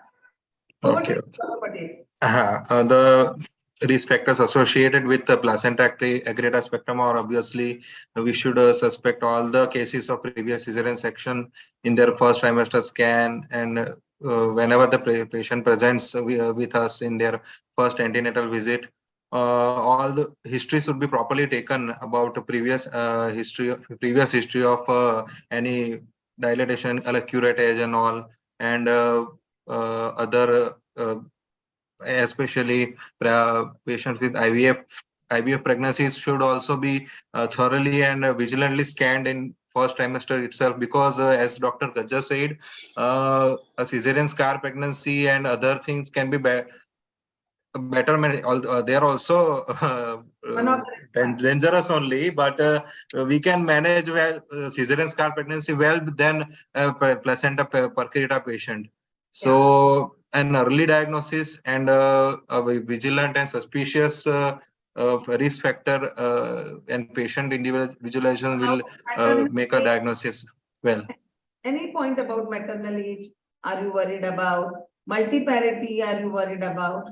Yes, multiparity, advanced maternal age. Other risk factors anybody wants to add when we talk about placenta accreta spectrum? Actually, one thing that has become now clinically significant is the frozen embryo transfers at IVF. Okay, IVF. Yeah. Yes, specifically, not just only IVF, but cryopreserved embryos when you transfer them in. there was significantly higher risk of going into placenta accreta spectrum. Correct. We've noticed it all along. We've been doing our IVF here at this hospital since 2001 now. And we've seen that even with whatever we do, these people have some sort of an adherent placenta, whether it's focal. It's just not easy to remove these placenta, even at deliveries, at C-sections, whatever. But now with cryopreserved embryos, there is an absolute clinically significant increase in placenta accreta. Reason may be proper endometrial preparation. Yeah. That means one reason. Yeah. As far as while we are transferring cryopreserved embryos. So there are studies, lots of studies. And while comparing these studies, there is a higher incidence of placenta accreta in cryopreserved embryo transfer is compared to the same cycle. I would agree with that.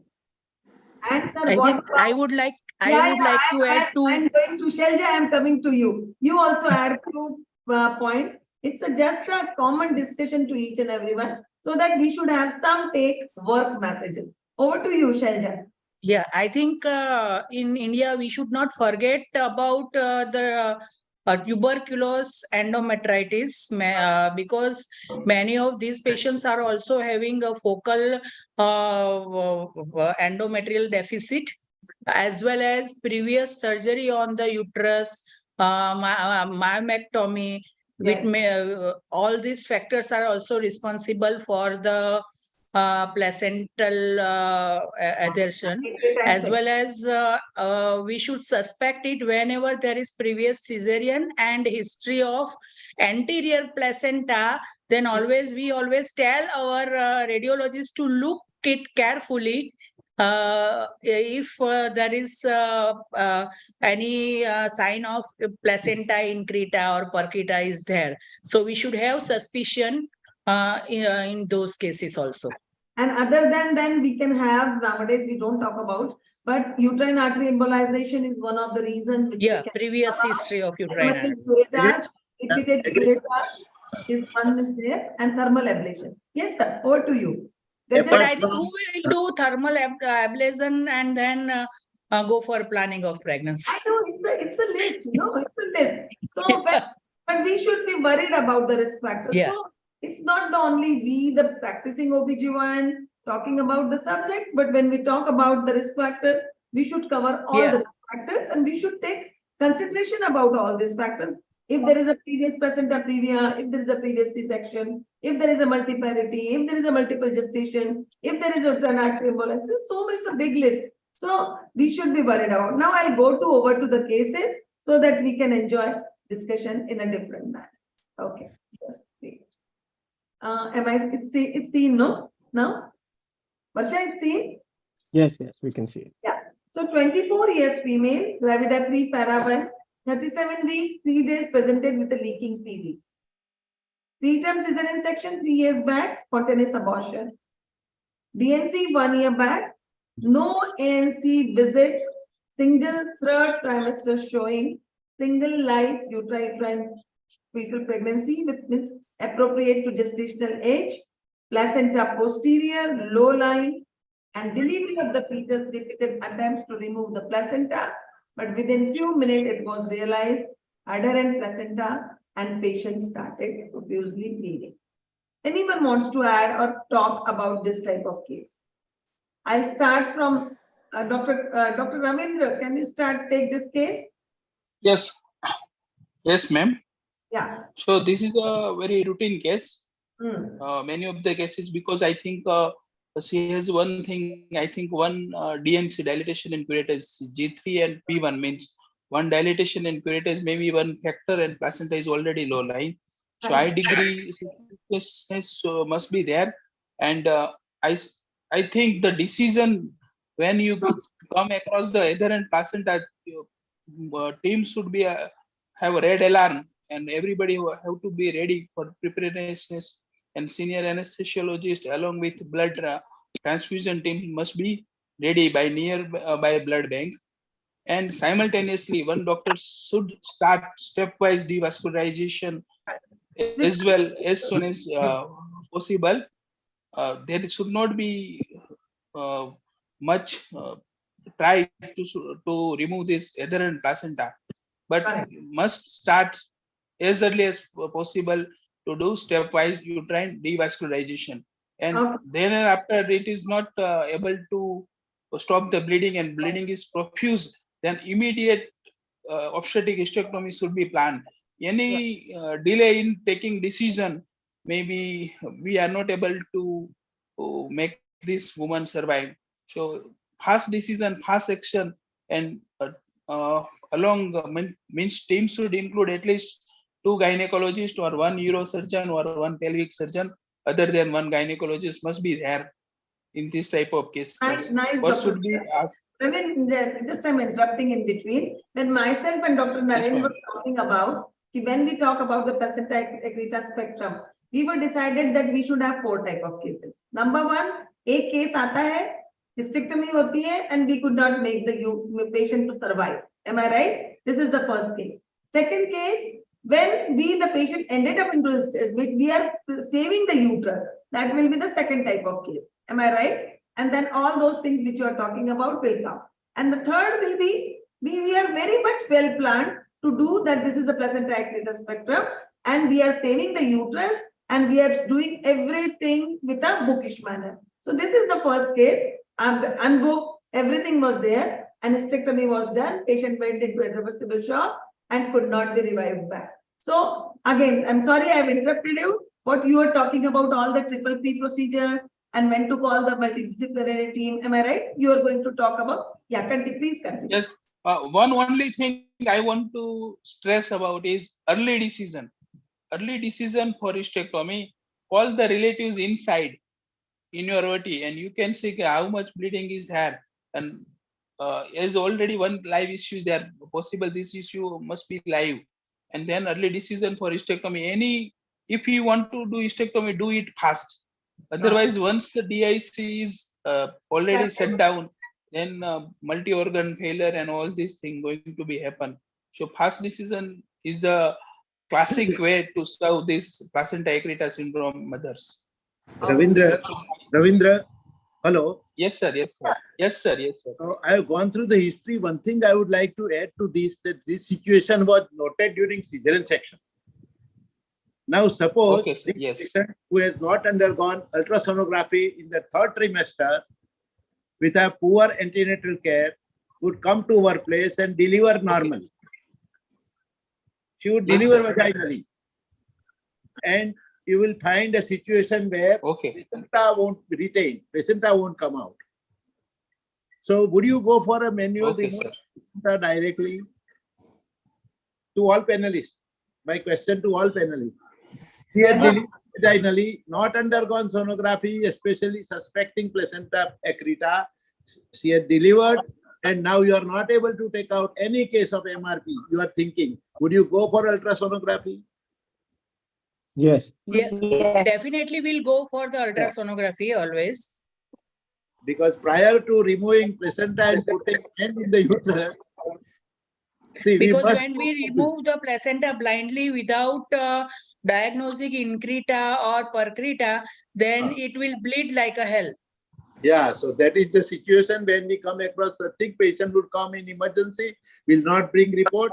He would like, she will deliver within 10 minutes. Placenta is not coming out. We put hand under anesthesia and she will start bleeding like. Okay. Only thing I would like to add, at least what we do, is especially with this case, I don't know whether the history she has a previous live child or not. If she already has a live child, and this is the second time that there is a placenta, there's an issue, I would not wait for stepwise devascularization, immediate consent, and proceed for obstetric hysterectomy as early as possible.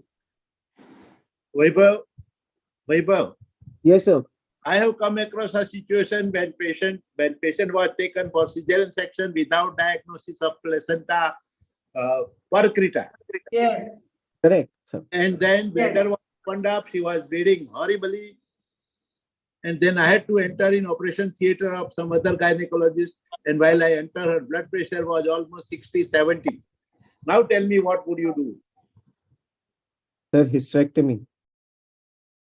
Okay, fine. I did hysterectomy, total hysterectomy, which was very difficult because I had to separate bladder. Bladder was already opened up. So what we usually do, especially when it comes to an emergency, we usually try to occlude the uterines, especially say with ring forceps or anything till the time we get consent. Occlude the ovarian anastomosis, take the consent and start with the hysterectomy. There is no other choice. That is the devascularization. But No, still, it's not. That is the stepwise devascularization. Uterine artery and ovarian artery. Just clamp it and leave it there. Don't need to cut. Don't need to go upwards all the way up to internal. We are not cutting in stepwise devascularization. We are only ligating. Dr. Ravin and Dr. Vaibhav, just I'm putting in between you, just I'm putting one thing. See, this type of patient came when she was in a very bad situation. We tried to remove the placenta. What all these things which we have done wrong, because with Ravi, the antenatal case was not run. She was not properly. She never had a good antenatal care. She was not planned to do a cesarean section at the right place because we have not transferred that patient to the tertiary center. We have not investigated the patient for the placenta accreta, and we have not kept anything in the mind of all the risk factors. So we did the hysterectomy, went the patient into the reversible shock, but could not be revived back. And I am so happy that the David, you put in all the things that what we are supposed to do. What we did all these things wrong. Am I right? In this case, all things were done wrong, that she was come to us, she came late, what we did, we tried to pull the placenta and whatnot. But what we have to do is that we should have planned into the tertiary center, we should have sent it to this, we should have done the triple P procedure, and we should have investigated for the placenta accreta before anything like that, and we needed a multidisciplinary approach as you talked about. We always needed a blood and blood products, which should be ready, which was not ready there, and the patient died. Am I right? And the forcible and unnecessary attempt we did of the removing the placenta should not be done and make this further torrential hemorrhage happen. So what we did was wrong, and what has to be done? I think I like to just one repeat from each of you what has to be done. This is all wrong things which we do. So Dr. Bhausab, just 1 point, then Dr. Patel 1 point. That's what we would have done. Hello. In case of this case, madam. Same case. हमने सब गलती करके रखी है ना, उसको वो मर गई बेचारी. So that we want to save her, no, at that time. Yeah. So what would have been done? We have already talked over here, later. But I want to add one line from all of you. I think I'll ask medical officer to arrange blood immediately for this case, as we are going to need. Yeah, and transferred to the tertiary center. Am I right? Yes. Yes, ma'am. And you should not have pulled the placenta. Okay, thank you so much. So triple P procedure was very, very important. As we talked about perioperative placental ultrasound location, we should have known about the superior edge of the placenta. Then we would have done the pelvic devascularization, that is second P. Preoperative placement of the intraarterial balloon or catheter, whatever possible we should have done. And we should have not attempt to remove the entire placenta. Now this is the case 2. Now again, what we did wrong and what you are supposed to do the right thing. Am I right? This is the basic of our panel discussion. Am I right, Dr. Gajjan? Sir, आपकी आवाज नहीं आ रही. हमने तो सब we did the wrong things. You tell the right thing. Am I right? No, you are absolutely right. What we should do and what we should not do. Yeah. Just what we did was all wrong. Now you tell what. Am I right? 2 lines. Ma'am, excuse me. That what I did hysterectomy, bleeding did not stop. I ligated both internal iliac, still she was in shock. There was no blood and blood products available. We had to resuscitate that patient and we had to take that patient to another hospital where she was treated with massive blood transfusions and ultimately she survived. So an average obstetrician must know total hysterectomy along with bilateral interiliac ligation. And right. These are the factors which everybody should know. Wow. Yeah. Next. She was a 25 years, gravida 4, para 1 + 2 with history of cesarean section 4 years back, 2 spontaneous abortion, DNC, come in active stage of labor, 37 weeks + 2 days. Emergency cesarean section was done. Intraoperatively, it was found placenta accreta with a bladder involvement. Patient bled profusely. Subtotal hysterectomy was done along with the ligation of blood vessels going into the bladder, but all in vain. Patient's vital deteriorated. Patient developed PIC, anuria, ARF in a post-operative period because of the massive blood loss. How should it could have been better managed? Over to you. I think Dr. Shelja is there, Dr. Patel is there. Anybody can take this question. Yeah. There.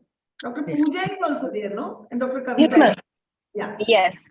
So I think first and foremost, you have a history which gives you she's undergone 2 dilatation and curettage. You have a previous LSCS, a good third trimester scan. If possible, of course, you will always put a transvaginal probe because any placenta which is low-lying will give you a high index of suspicion.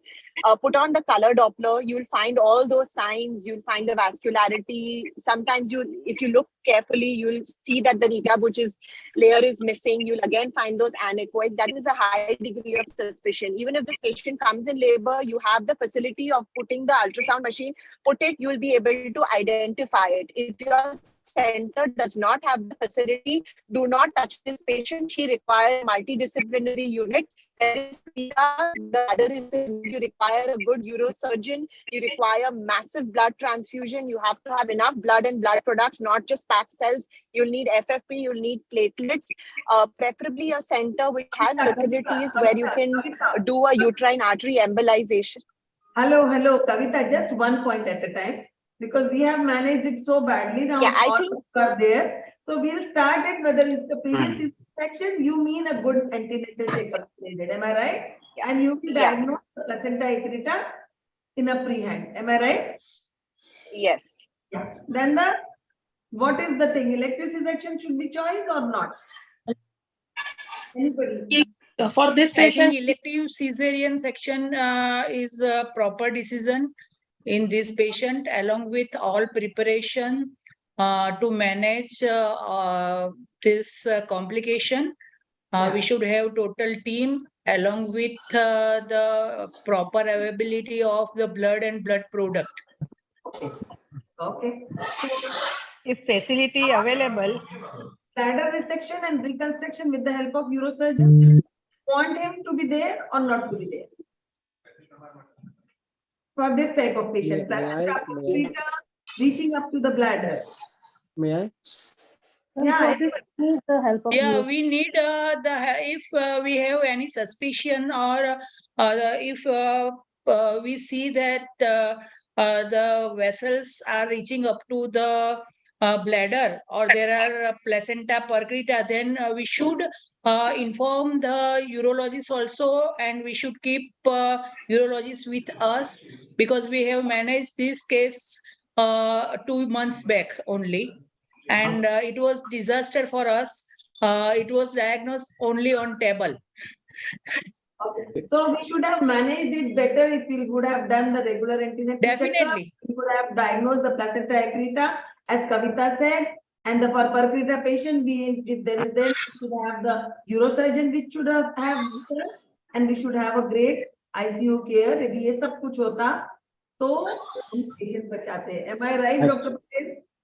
Actually, I had one point to add. What happened?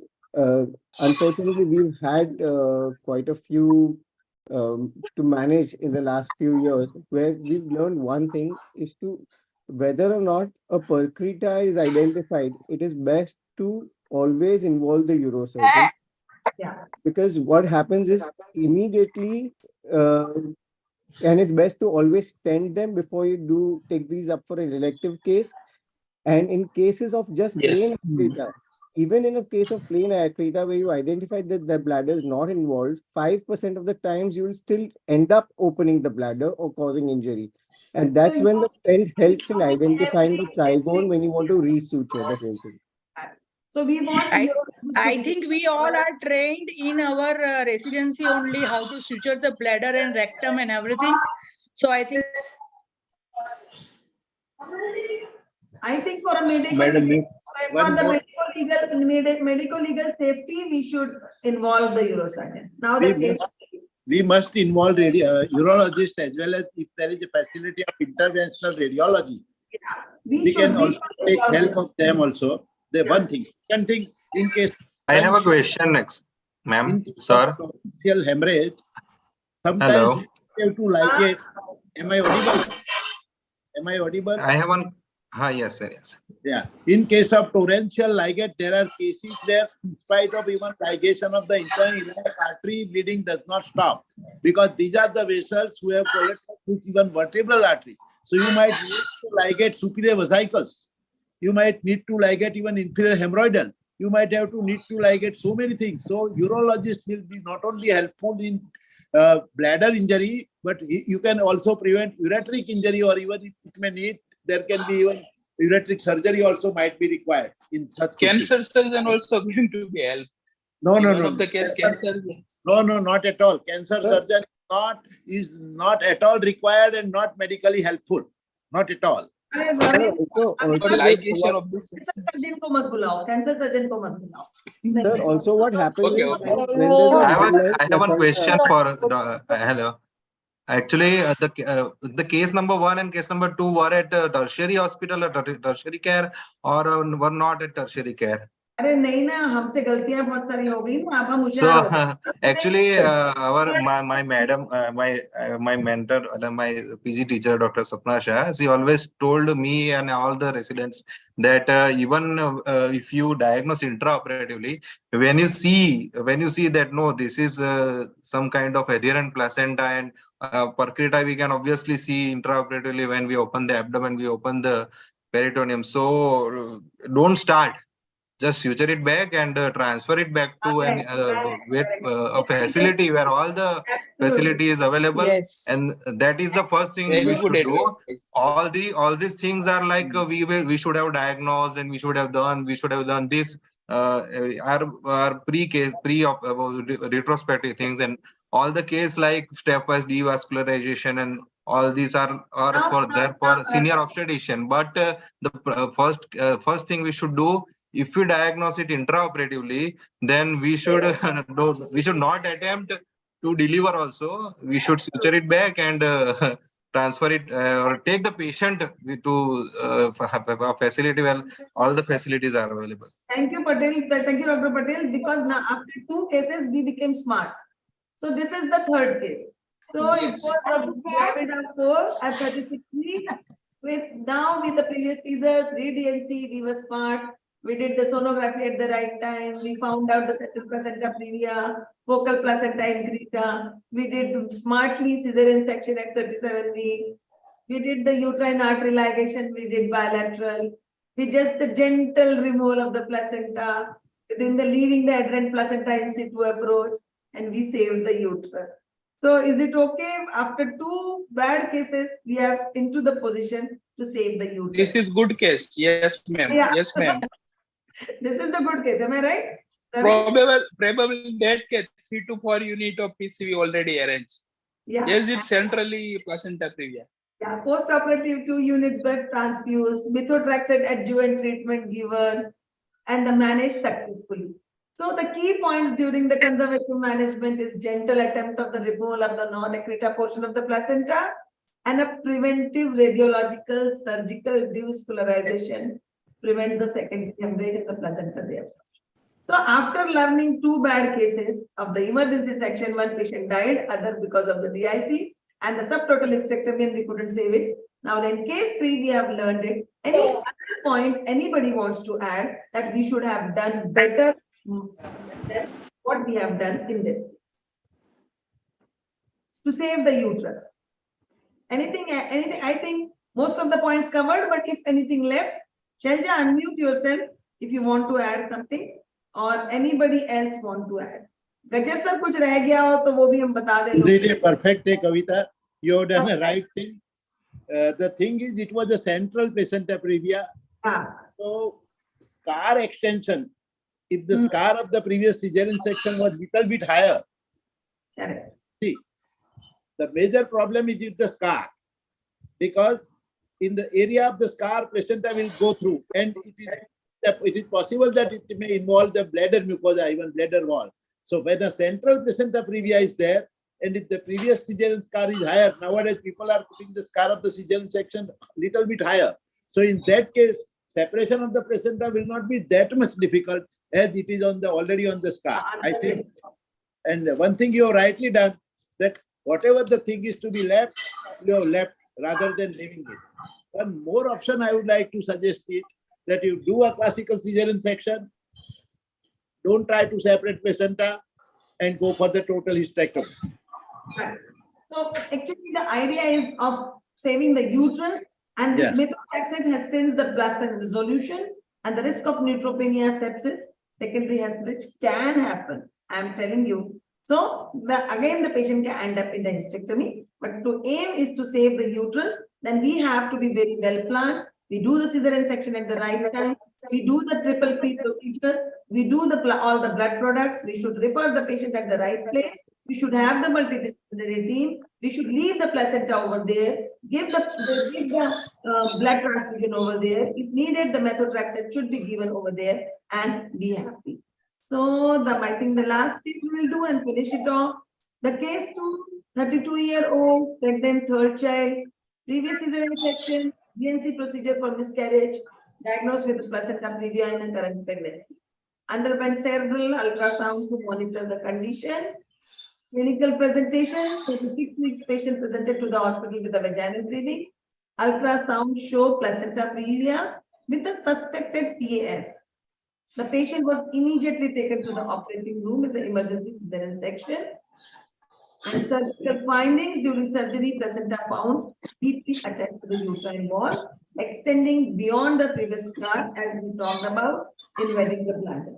The diagnosis was confirmed, hysterectomy was performed, and the control of the bleeding was done. Post-operative received transfusion, monitored closely, complications from the hospital after several days, and patient underwent several additional procedures, managed the complication of the PAS, including the bladder repair and a oophorectomy, closely monitored for several months, eventually made the full recovery and thanked. So I think these type of 4 cases which we see off and on during our this thing. So we can have the open point is in a patient when comes in an emergency and she can die. What we have, and as Dr. Ravin also talked about, it is for 1 crore, usko shift karo. Dr. Patel talked about, that's a real thing. So I think anybody wants to add any new point about it, so we can talk about. Patient should not die, number 1 thing, because there is so much medical legal problem. We should save the uterus whenever possible. This is the number 2 thing. And number 3rd thing, we should be very well prepared when we do the placenta accreta spectrum. So over to you, Dr. Narendra Gajjar sir. Any points which left we can talk about. You have very nicely brought all I want to add one thing. Which can end up in different types of outcomes. One thing is there, while we are managing a case of placenta accreta, we need lots of blood transfusion. Only 1 or 2 bottles of blood to keep ready will not be sufficient enough. So one has to keep in mind that your contact with the blood bank, your connection or your dialogue with the blood bank should be perfect, and you should be in a position to manage even 8-10 bottles of blood if required. 1 or 2 bottles of blood and doing the cesarean section for placenta accreta would end up in a disaster. What do you say, Kavita? Yes, sir. Yes. So all the knowledge about the FFPs, what are the knowledge about the products, what we should have, all the knowledge about the thing, because in the medical legally, nobody is going to save you if you don't have the knowledge, and then the most important documentation. How to document at the end what you wrote, why the patient came, why it has happened. Nobody is going to save you otherwise. That's very, very important. So I think we can conclude that the placenta spectrum is becoming increasingly more and more. Am I right? Ma'am, I want to add one thing that many a time we have seen then that whenever we are doing a stepwise devascularization, then also there are chances of uterine atony. There are many incidents and as well as the studies that is showing that whenever we are doing stepwise devascularization, then we should know about how to do B-Lynch and everything just to prevent the PPS due to the atonithan after stopping the bleeding from this. Absolutely. And sometimes we have to put a clamp through vagina. It's a Piley's clamp. While after doing the surgery, the patient had a torrential bleeding. I applied just two arteries of the clamp from the vagina. And the God saved me. She was a doctor. I'm not putting my thing again into that horrible thing. But just to conclude, and if anybody wants to add any point, then I should conclude that it's a spectrum becoming increasingly common. Very, very commonly because of we people are making it more significant mortality and morbidity.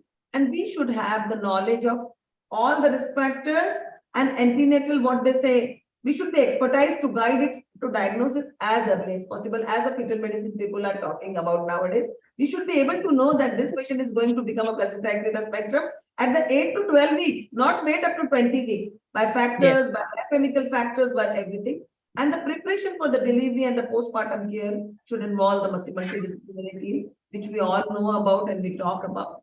And right antepartum surveillance is needed. So thank you so much for patient listening and joining today as a panelist also. You all had a great experience.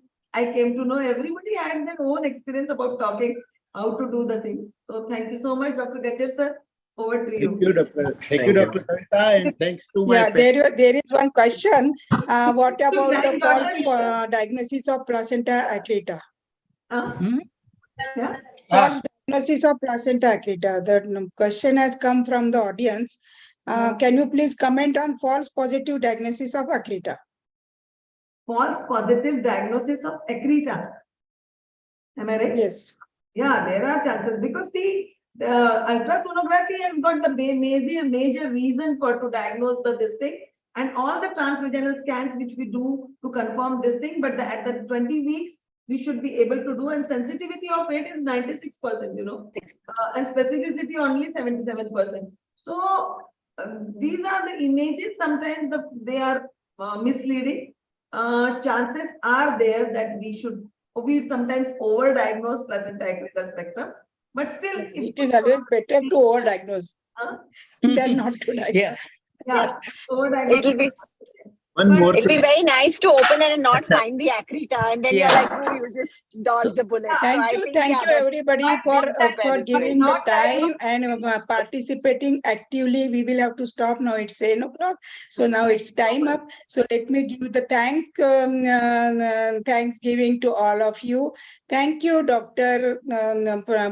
Prakash Bhatt sir, who has really agreed to be the chief guest, but because of some family issues or some emergency, he couldn't join. But I am really thankful because he had joined and he couldn't continue. I am really grateful for Dr. Shailaja. She stayed till end, even if she is and actively involved, even if she is the guest of honor, and also Dr. Vipul Kapadia sir, who also gave a very good informative inputs and his experiences about these dreaded problems.